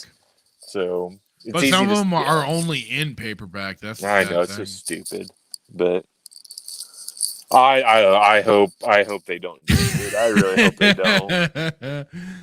Like I was saying in I commented back that, you know, with the way all these big corporations are adapting different properties, I could, you know, it just be them, even though it could not fit whatsoever in their own lore, that they'll still try and do it. It'll be like trying to fit a square peg in a round hole. They don't care. They'll do it whether it works or not.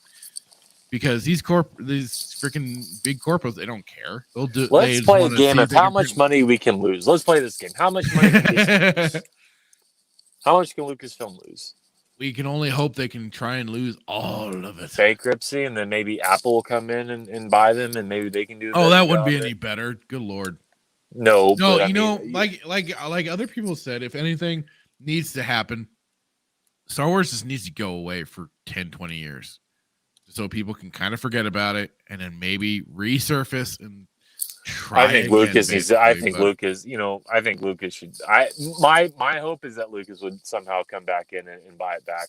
Everybody's like, well, he doesn't want to. He's done with it. Whatever. You would, in order to, I think, get any kind of. So for one, you'd need definitely like certain players leaving Lucasfilm. You would probably need like the Three Stooges? Yeah, exactly.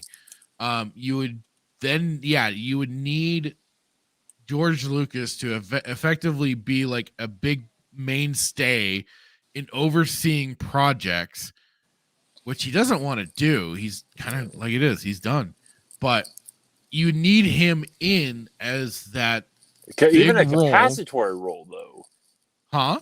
Even like just like in a capacitory role, like overseeing. No, he would need to be in a big role, overseeing everything. If maybe not directing, but also definitely probably you'd have to have him probably like writing more screenplays for movies and stuff like that. You need him in that big position, and maybe then you'd get people coming back. Or let's just do this. Maybe run with his ideas that he gave to Disney prior to selling it to them. I'm wondering what those actually work. Because we've heard a lot of different things. So that Star Wars theory guy he did the video. He was reading the actual letter. Like, I guess I have to go back. I don't want to misquote it. But there's apparently a conversation between Lucas and Disney and how like George sold basically before he sold it to them, he gave them stuff that he already written, his plans and everything, and then some more in the contract. And I think even Bob Iger himself touched on it. It was like, well, we're going to buy this off of you and we'll buy these ideas. But somewhere in the contract, it was like, but we don't have to use them pretty much. But Lucas wasn't under the impression that was going to happen until after, I guess, the deal was done. So it was basically like a double slap in the face. Like, we're going to. And they did. Oof. Yeah. And so, I mean, I don't blame George, man. I don't blame him. Like, stay on your ranch and do your own thing. But, like, he's the only thing, like, he's the only one that can, in my opinion, that could come back and salvage this because Kennedy's an idiot. Filoni's an idiot. Without a doubt. Favreau's, they're all just he's like a contractor. He's a merc at this point. He has no real. He's equally skin just in the fault, game. Though. He's equally at fault. They're all at fault. Kevin Feige, he needs to go. Bob Iger, I know he stepped down, but he needs to go because he's running Disney. They all just need to be fired. They all need to be fired. Every single one of them. Go and clean house. They need to go away. Kathleen Kennedy, first and foremost, needs to just go away. Yeah, that one ain't happening anytime soon. Maybe we can. You know what we should do? We should get a hold of Richard Branson and see if we can if he will donate a little piece of his islands that he owns for her. We should just go away. Just ship her off to him. You disagree? I think they all should. No, I don't disagree. It would be funny as Geeks hell. and Gamers, the guys. So Geeks and Gamers said one of the hosts who said they all need to be fired, every single one of them. Yeah, yeah. He said it in a lot more aggressive way. I'm not going to repeat some of the things that he said, but along the same lines, they all are at fault and they all need to be fired.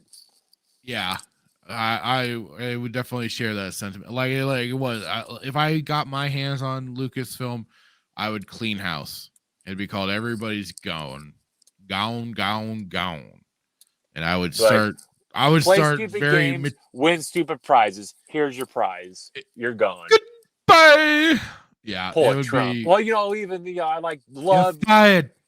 John Laurinaitis from the old WWF. Like, we wish you we wish you the best in your future endeavors. And then you got Vince McMahon. You're fired. Yeah. That's what needs to happen. Agreed. So should we start talking about Mandalorian? Yeah.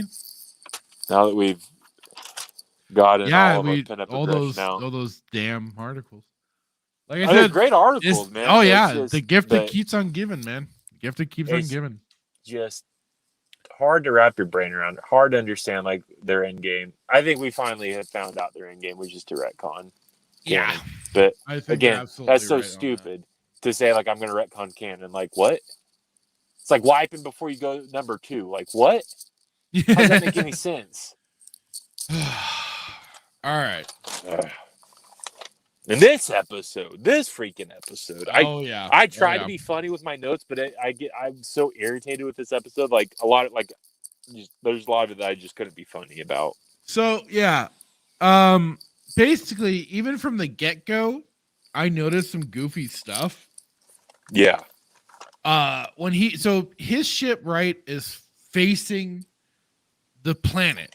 Like, it shows him facing the planet. Yeah, and then how he comes out of hyperspace? Yeah. Yeah. But he's flying into the planet, basically, because it shows him, boom, he's going into it. Yeah. Front through the damn windshield. I guess I'll just call it the windshield. In front of him. I said, still a starfield in Mando's windshield, even though he's shown flying down to the planet. I'm like, really? Did nobody catch that? Am I the only one? Yeah, no, sure.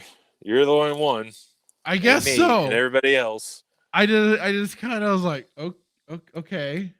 All right. You're going to do that. All right. You just showed the big goofy planet with the dark spot, and would have figured it would have been that dark spot or something but no. I need to go back and watch it, but yeah. No, it was there. Trust me. No, I know. Trust you. And then I had, of course, Grogu sneaking out of his goofy pod. Carl Weathers gives Mando the quick message about meeting up for the quarry to be delivered. And Mando scruffs Grogu like a cat, putting him back into the egg pod. I saw that. So I put Razor Crest exits hyperspace. Baby loves metal balls in mouth. Mando puts baby. Mando, yeah. Did you catch that? Yeah, and then Mando puts baby. I tried to avoid writing metal ball or ball or anything like that. I know somewhere in the note I had something about metal sphere. I spot metal balls. Mando puts baby in the corner. Baby is like, nobody puts baby in the corner. Mando is like, you go in the corner. It's like, stay in this corner, lizard rat. That's what I put. I didn't even catch the whole Carl Weathers thing. It was just kind of like a little note. I was like, well, he's kind of giving the rundown really quick, I guess. And jump down in the background, the stupid kid's getting out of his damn pod. I did notice that, though. I was like, I really hope that he just holds it, like, just grabs this baby thing as like a dog or a cat to scrub it. He basically did it. But then I put afternoon stroll through the neighborhood, payday waits. Yeah. And stormtroopers this time greet Mando at the door. Silly exchange between Mando and Stormtrooper, who aggressively takes hold of Grogu's egg pod. He's like, hey, be careful with that. You be careful with that. I'm like, dude, really? Oh, so we wrote kind of the same stuff. I wrote Mando to Stormtroopers, take it easy with that, and then Stormtroopers, you take it easy. Yeah. I was like, boys a dare, these Stormtroopers can find their balls, but not their target. I said nuts. I wrote nut. I said find their nuts, but not their target. Same thing. Yeah. Because they're a little bit more aggressive than your normals. I was gonna say they're a little mouthy here. Yeah, how down? Their discipline is not with them anymore. Make you eat a bar of soap. You talk to me like that again. And then, so then I wrote old Imperial and Doctor all but cream their pants over Grogu's arrival. Mando questions about how many fobs were handed out over Grogu's retrieval. Mando gets his Beskar payment while taking one look at Grogu and asks what the Imp's plans are for Grogu. It's like, dude, where's the bounty hunter aspect in you? I know you spent some time with this thing, but you haven't compartmentalized yourself enough to be like, I'm separating myself from this. He's been bounty hunting for how long? A long time, probably. He hasn't figured this stuff out by now. What the hell? Yeah, your notes were a lot better than mine. I put let's see here, Grandpa Moth Pigeon using the fob to blind the baby while quoting Daniel Bryan's "Yes" montage. For those of you that don't watch WWE, he's the guy that goes yes, yes, yes. I'm going to get in trouble for this next one, so I don't care. Dungeon Master blinding the baby with something out of Star Trek. Thanks, JJ, you shyster. Stormtroopers take the baby. Baby is like, put me back in my corner. Yeah, I want the corner. Just this whole dialogue. And then the whole dialogue, like, this guy, this grandpa, this guy that's 170 years old, doesn't even look like an Imperial. Like, you know what I mean? He looks more like a monk from. He looks more like a cult leader or something. At this something point. Like that. He doesn't with his Scottish accent. Because even like old Imperials and stuff like that, with the Imperial remnant in true canon, they still wore their uniforms. They didn't get rid of them. They were holding on to that shit. They weren't taking the L whatsoever. They're like, no. We may have been beaten for the time being, but we're still going to come back one way or another. We liked our Imperial ways. Go fuck yourselves. We're coming back. Whether I get promoted or I get killed, I'm aware of this because she gave it to me. Yeah. So the whole dialogue between Grandpa Moff and Mando, like I don't know. I wrote let's see where almost like Grandpa Moff kind of took a shot at him, like. I said finding Beskar is easy, but good luck trying to find a Mando since we killed them all. Like, I basically kind of made the comment about old man Imp acts threatening about harder to find true Mandalorians under steel. Because I was like, okay, that's kind of cute since you tried to kill them all. Yeah.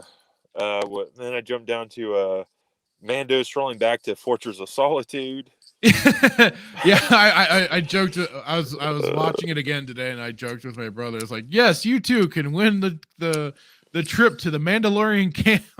I don't. You take trips down to the sewers. Woo! So then I kind of jokingly wrote, Mando goes to get his armor forged. Man, he didn't even have to break into the Death Watch bunker with a crafter to get it made. Lame. Right? Then this is where we is like basically with this whole event, we get quick details about the great purge and how they all now attempting to keep secret some Mandalorians. And then I started our boy Big Stupid, as I call him. And big it's a joke from the show Mystery Science Theater 3000. The movie they were doing they were making fun of was Girl in Lover's Lane, I think it was. And the guy who's kind of a hobo on a train, kind of the way he delivers his name, you can't quite hear it. So all they ended up running with was that. Did he call himself Big Stupid?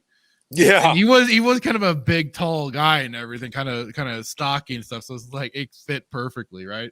So this is what I decided to call this Mandalorian, was Big Stupid, because good lord, this guy is thick as hell. That might be better than the guy what I named him. So I put Mando drops the goods, armors look stuns, craps her Beskar panties. I said this. I called him this big dumb brute. That works too. Yeah, Tar Vizsla. Not happy about Mando's shiny objects. I didn't even remember his name. Yeah. Sorry, go ahead. No, he just runs this stupid caveman like persona that I just think, and he's like, me want shiny object. No, he was trying to make a point about it. And it was like, I said, Mando's again, well, I guess, no, I can't say again, because we saw the the future Yeah. episodes, right? Yeah. But Mando is fighting against Big Stupid. Big Stupid is acting pissy because Mando was working with the imps and what the imps did to their world. I just kind of made the note, it's like, even Canderous, who's beaten by Revan, didn't mind the idea of working with him. Also, I can't help but hear Canderous's voice from Big Stupid. I don't know why. I just hear the voice for that Mandalorian. No, I can see it. And I just can't help but hear Canderous's voice. And I looked it up. He's not credited. So, unfortunately, better. That would have been a better. Yeah, that would have been a good thing. Canderous was in it. But yeah, I was just like, dude, you guys are bounty hunters, all of you at this point. And like they said, they all go up one at a time and everything to keep themselves hidden and everything, but you're still doing mercenary work. You're doing bounty hunting work. You are not going to be very picky about who you're taking jobs from. I get it. They wiped out the Mandalore planet and whatnot, the Great Purge, which, you know what? You guys brought on your damn selves. Yeah, and you were you took the pussy route. Yeah.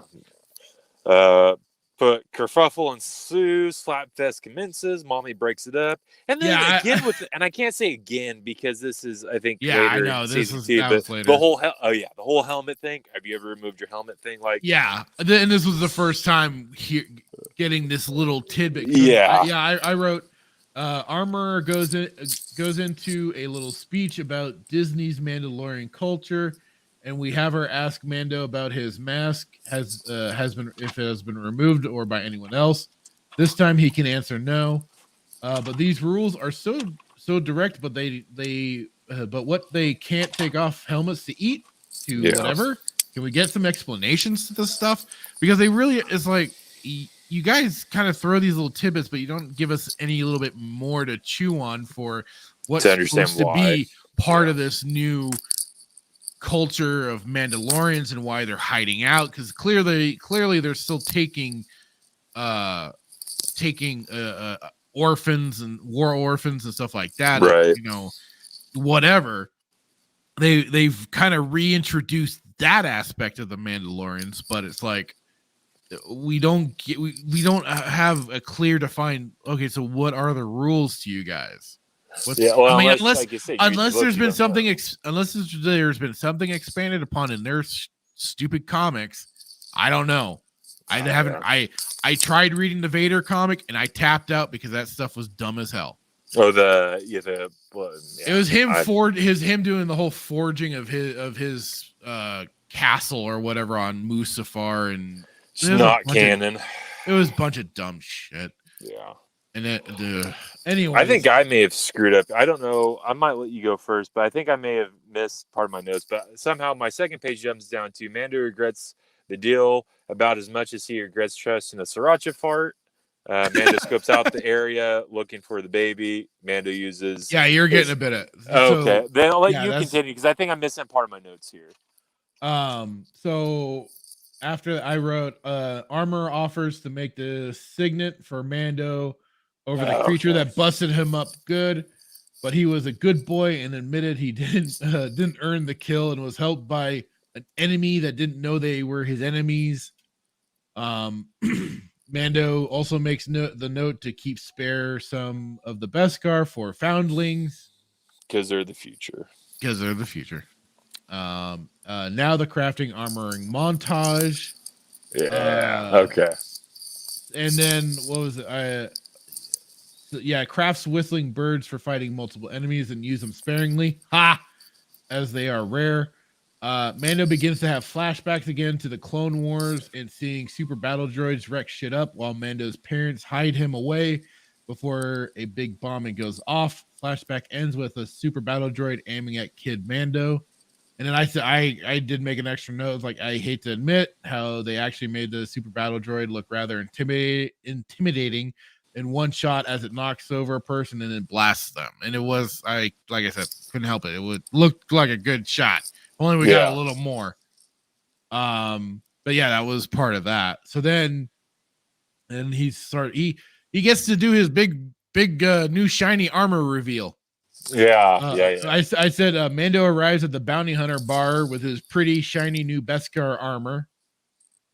Carl Weathers explains how all the bounty hunters had fobs to hunt Grogu, but none of them could have done it, and says how he too has gotten rich off of Mando's work. Because then he shows off the other bars of Beskar that he got. Mando gets insistent on getting a new job and passes on the Twi'lek healing baths. I asked, is that a euphemism for sex baths? I think it's a brothel. That's basically what I was getting at. I was like, this is supposed to be a kid show. How dare you? He was cutting people in half in the first episode. This is hardly a kid's show. Yeah, that's true. As Book of Boba, that's supposed to be more of a kid show. We'll rule with respect. You're getting soft in our old age. Yeah, do. He is. So I said, I made a note. Like, he has taken jobs from how many sorts of people? Huts, cartels, disreputable people who are probably more corrupt and evil than the Imperial remnants. But now he starts asking questions. Come on. Yeah. Like, really? He's now starting to question the moral leanings of all these people that he's dealt with. Really? Those winter Mandalorians. You're a bounty hunter. You're doing disreputable shit. You sell your own mother for credit. Probably. It just doesn't make it. I mean, it's like you really can't have at least some morally questionable people anymore for any kind of characters. The anti-heroes or whatever. It's like they have to be super goody or not even super evil anymore. They're making evil people freaking good. I hate this. I hate it. Yeah. So then I also made the note. Mando again questions on what is going to happen to Grogu and back and forth. Mando comments about how the New Republic is nothing but a joke after Carl Weathers says to report the Imperial remnants to them. I did think that was a little funny. But even he's like, man, he's dunking on the New Republic. It's like, Jesus, you guys are really not setting them up to be very good, are you? No. he's like, it was. Yeah, Carl was like, yeah, well, if you don't like it, you can go to the core worlds and report the imps to the New Republic if you want to that badly. Jeez. And he just kind of scoffs about it. I'm like, wow. Not only do we get the overweight X-Wing pilots and everything in the form of Dave Filoni and Mr. Miyagi there, but it's like Jesus, really? I mean, I knew standards were going to be low, but I didn't know they were going to be that low. That low. How low can you go? Very low, dude. And then basically Weathers just says to forget about it, just another job, be a bounty hunter, and move on. The man's got his head on straight. At least somebody Good for you, does. Carl. Yeah. Well, and then I made a note too about this, and it's like they don't make any clear rules on this guild of bounty hunters either. No, apparently you can't ask questions. That's the only rule that there is. Well, I get certain parts of like that, like they got their whole, and like I said, they have this guild has their clientele, their client base. They are taking jobs from God knows who, anyways.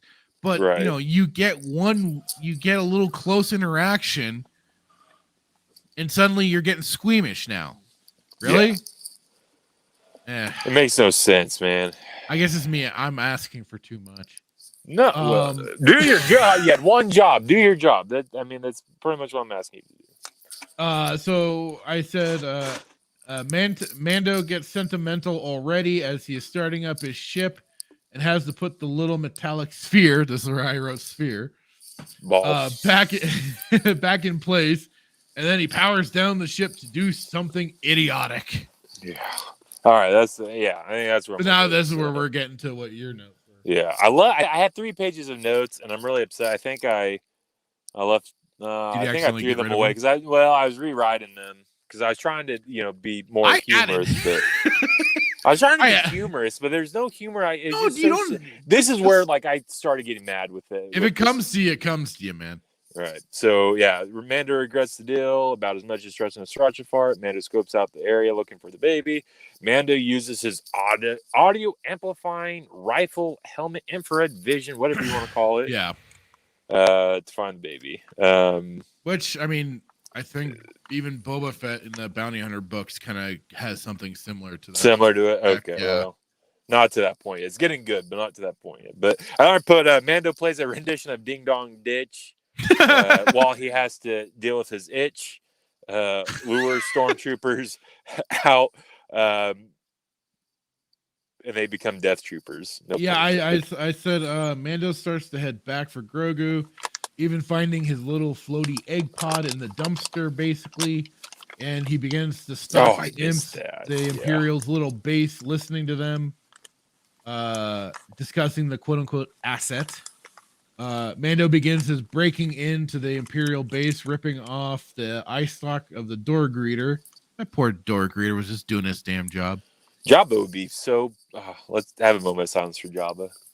He had to find some new work. God dang it. Yeah. So this was what kind of threw me.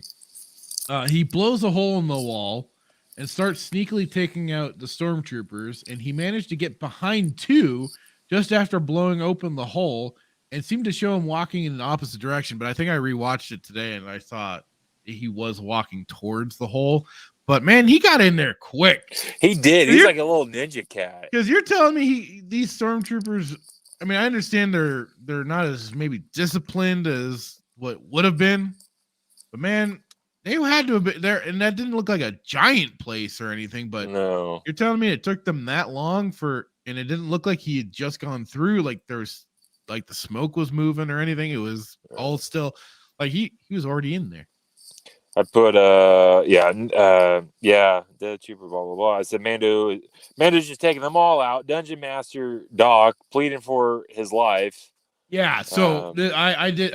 Mando does basically a Scorpion style get over here, kill on the stormtrooper. Oh yes, I did. Yes. Yeah, Mando takes a hit, but magic Beskar. This Beskar, man.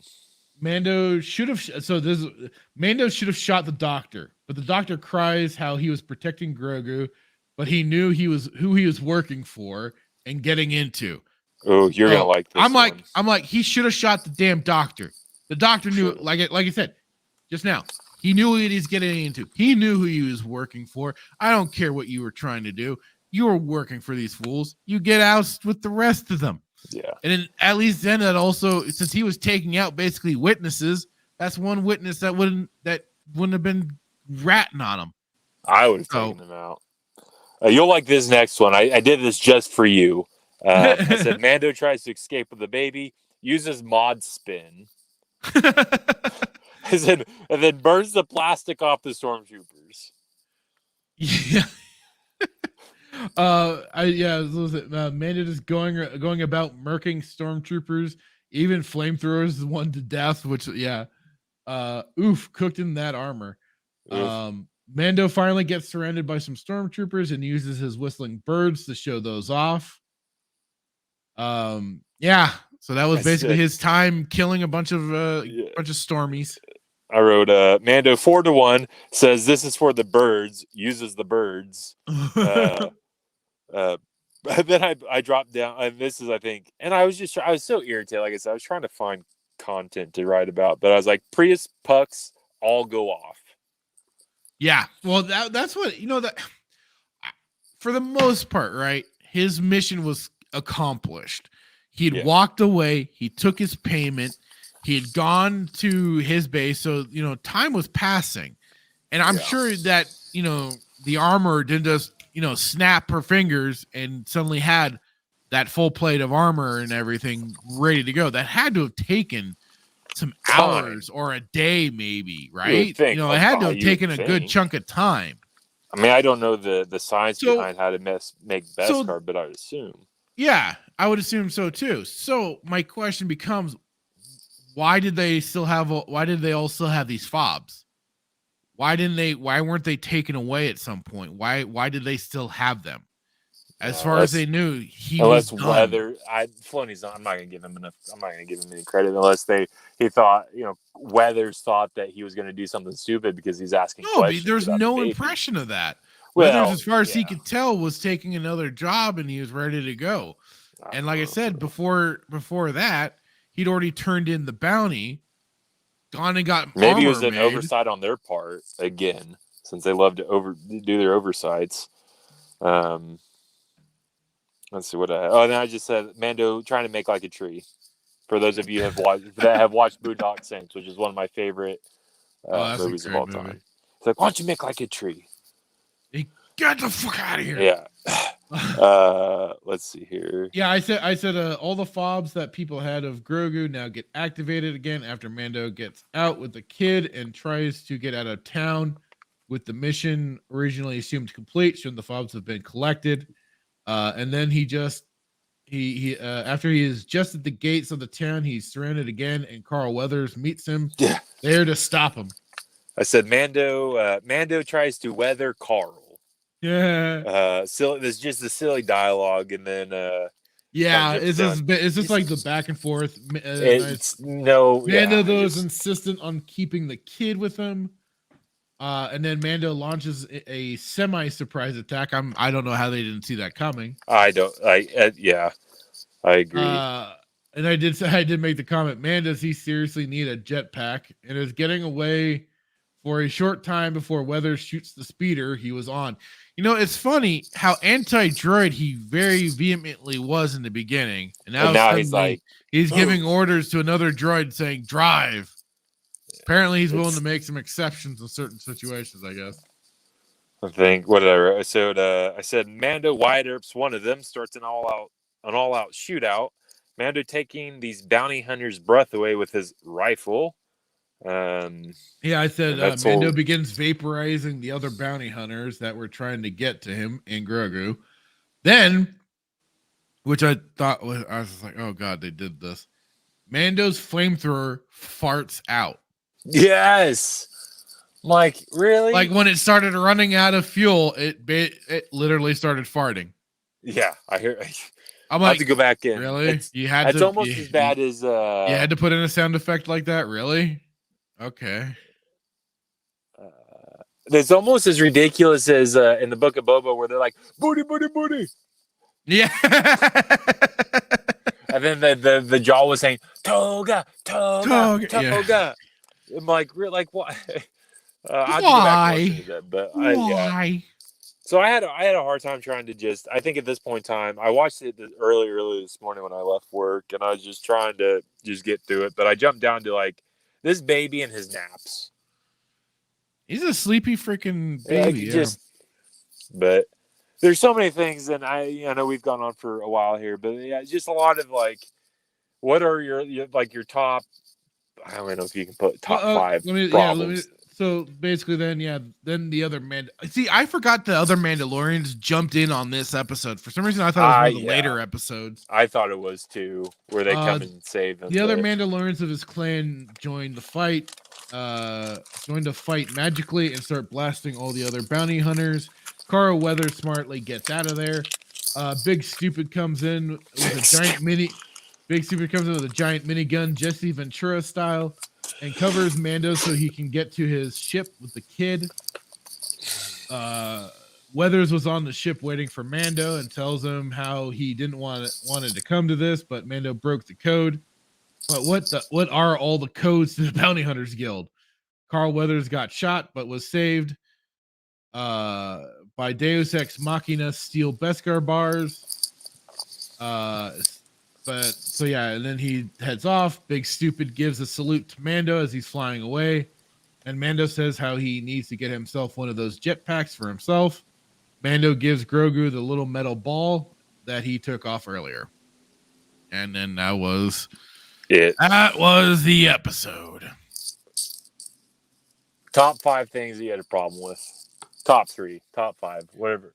Mando, where we already kind of started on some of this. Mando Mando asking all these goddamn questions about what was going to happen to the kid. I mean, that was basically 1, 2, 3, 4, and 5 right there. Is just him getting into it. But then it was like it was. Big stupid Mando was questioning getting all huffy on him taking jobs, even though they're supposed to be basically trying to take jobs from just about anybody they can to survive, right?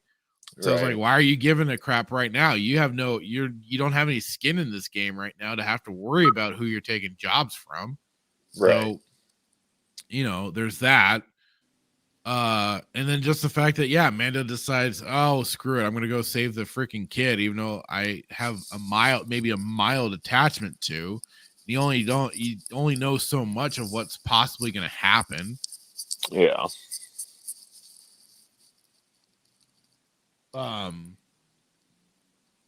So it was just kind of all those things. It's just no, yeah. I mean, that's pretty much like I said. I think we're pretty identical, and with I don't even know what I'm trying to say. I'm so pissed right now. I mean, what would you kind of? Well, yeah, just you're asking. It's like you're a bounty hunter and you're asking questions, and then they say then they try to give you rules of the guild that you don't, and they've not established what the rules are. Like you're a bounty hunter, and then they don't establish what the rules are for the Bounty Hunters Guild. They don't establish what the rules are for these Mandalorians. We're just kind of left scratching our asses, going, "What?" I mean, it's essentially, because just giving you just utter diarrhea. So I mean, it literally leaves you wondering, even for I guess guys like you and I that love canon, read canon, love legends, reads legends, and follow EU. I don't know what they're talking about. What rules are you talking about? That's just. I mean, as far as I know, again, this has only been established within this continuity. So yeah. So.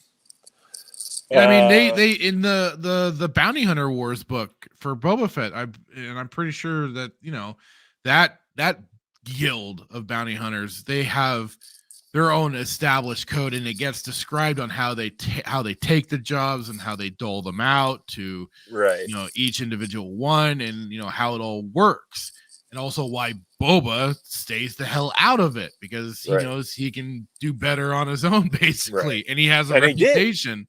And he did. He was very successful by himself. So, no, how would you rate it? 2 out of 10, maybe. Just because it's again lack of. I mean, you could give it a maybe 5, just because some of the action wasn't bad. Yeah, having the Mandalorians come sweeping in wasn't bad, but some of his story, some of his ninja kills weren't bad. Especially like the grappling hook one that he did to the stormtrooper. But from a story perspective, you say. But from a story perspective, I mean, they're supposed to be pushing this along, but this is now, the 3rd episode in. Now this is our arc. This is gonna be the story arc for this season of him kind of on the run away from this planet, while he's trying to protect the child from the Imperials and whatnot. Because now we've got our story arc.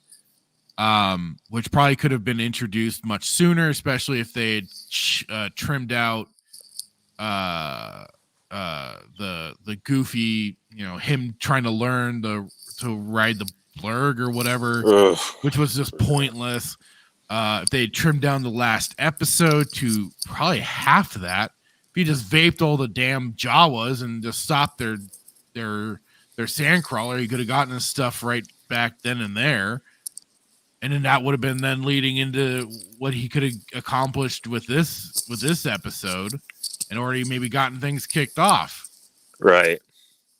So, I mean, I understand the way episode 1 was set up, okay, but 2, that probably should have been where we got things kicked off with our season arc. Yeah. But they wanted to save it for another episode, and even then, it was dragged out till the end. Yeah. And, I mean, and I feel bad. I actually don't feel bad. I'd give it I don't know. I was gonna give it a 1, man, just because I don't like Yeah, I sometimes wonder if we're just being overly critical for the sake of it. I don't know. And at the same time, I don't like sitting there having to wonder if I'm watching a story or a movie. Well, not to say movie, but if I'm watching a story that I have or a show on a subject that I try to be pretty well versed in, and I don't get it, or I have to think about where are they going with this? Like, it's one thing to I guess try to figure out where a story's going, but to be like, okay, well, I know I'm pretty well versed about bounty hunting, the bounty hunters and whatnot, but when I have to question what's the point of this and where are they getting at? That to me is just it's just irritating. Yeah, when you're asking too many questions and not getting we're enough probably answers we're out probably of it. are just snobbish and I do think I mean you're trying to set up this world of the Mandoverse. the Mandoverse, but you're trying to set up these situations and what it's supposed to be. I don't know how to exactly phrase it. I agree with you. Yeah, but they're trying what they're trying to present with this atmosphere of the bounty hunters and stuff like that. Okay, fine. So they could be just random mercs, but you then say that there's a guild that is overseeing over this. Okay. What are the rules to this guild? What are we supposed to know? How are they supposed to operate exactly? Yes, they hand out these different random missions that they happen to have, but how do they get it? What is it done? And what rules do these guys have to follow other than what the clients tell them that they need from them of bringing in alive, dead, whatever. It's so where is that? And then we have, these Mandalorians all chanting, this is the way, like a freaking cult group. Okay, but what? And then asking, what is their way? What is, and then, maybe they just want to go with this mysterious, I don't know. I understand. That's the problem I have with it. Crap. But I will agree with you. So I'll give it a 5 for action because I do love Mortal Kombat, and it was a pretty cool, actually using, other than Boba, actually using his weapons that he has readily available. I'll give it a 5 for action, but for a storytelling perspective, I can't take back. I'm a man of integrity, and I can't take back my word, so it's going to be a 1.2. Just too many questions, man. Maybe I am being too hard, but I'm sticking with 1. I think at least a little bit more explanations could have been used. It's okay, I get secrecy, but why? What else is there to the Mandalorians right now? I already know people are gonna re-listen or listen to this and be like, "Man, 1 really? You guys are ugh." But it's I don't know. If you can watch, I challenge you that if you disagree with our score, watch it, score it for yourself. And then here's even the thing. Ask yourself if you've even rewatched it recently. Because if you haven't gone back and rewatched it maybe a couple of times or whatever, then that kind of tells you already what substance this series has. I hadn't rewatched any of this. I hadn't bothered to, didn't care to until we started all this up, and it's oh, well, Book of Boba Fett's done. What should we go into? Oh, Mandalorian was at least semi okay, tolerable. We can rewatch that. All right, sounds good. So, we should have done that for the Book of Boba, though. We should have given it a score from an action perspective, and then I didn't even think, because now they're gonna look okay, well, you've scored Book of Boba higher. No. Hey, this is an evolving thing, man. Yeah, we're learning. And we'll do what we want. Yeah. Well, that's all I could say on that one for sure for that episode. It'll be interesting going into next week. What do we have in store for next week? What are we going to do? Some articles, obviously. Chapter 4. We'll see what. Yeah, Chapter 4. The gift that keeps. Oh well, yeah, the gift that keeps on giving. We'll see what sprouts up for Disney. I mean, Jesus, they're every day it seems like something. They've got something. I was surprised. I thought this Saturday I wouldn't have very much to bring extra to the table. That's what I was thinking to share with you. Yeah. I thought, maybe we'll maybe have a lighter episode and everything. It'd be But no, they had plenty of stuff for us to chew on for sure. The rumor mills definitely make it interesting because whether it'll be interesting to see if anything of fruition comes with that stuff. So we'll see. Okay, so on this we'll week. tap it off there. Yeah, to I all do. y'all Yeah. listening, thank you very much. And For those you that, have, yeah. Oh, go ahead. Well, I was gonna say, did you get all of you have all your platforms out there? Because I just did Twitter, so I'm gonna do a shameless plug. I got my Twitter set Oh, up you got today. your Twitter. Excellent. I did. You'll have to. Jay. I'll have to get it, and I'll add it to the description. So, and I'm slowly trying to get some more out there. I think we talked about Twitch and all that kind of stuff. So, is it your screen name here, J Hitman? It is. Yeah, it's I'm trying to keep it easier, so it's the same thing. J Hitman 187. Yeah, J Hitman, and the in the Hitman, the I is replaced with a 1. So if you're looking for him, Hitman 187 with that 1 for the Hitman. Yes. So yeah. Shameless plug. Right. Shameless plug. All right. All Hey, right. you gotta plug your shit, man. I know. And I got all mine. I'm on Twitter, Gab, Rumble, Getter. My goal mine's is to Twitter, Instagram. Find the Fractured Filter. If you see my logo, that you got me. That's my goal, is to get to match basically all Fractured's social media, so we can better evolve. Share it. Yeah, share and just better evolve in this world of learning how to be podcasters. So, all right. Well, everyone, you have a great night. See you next week.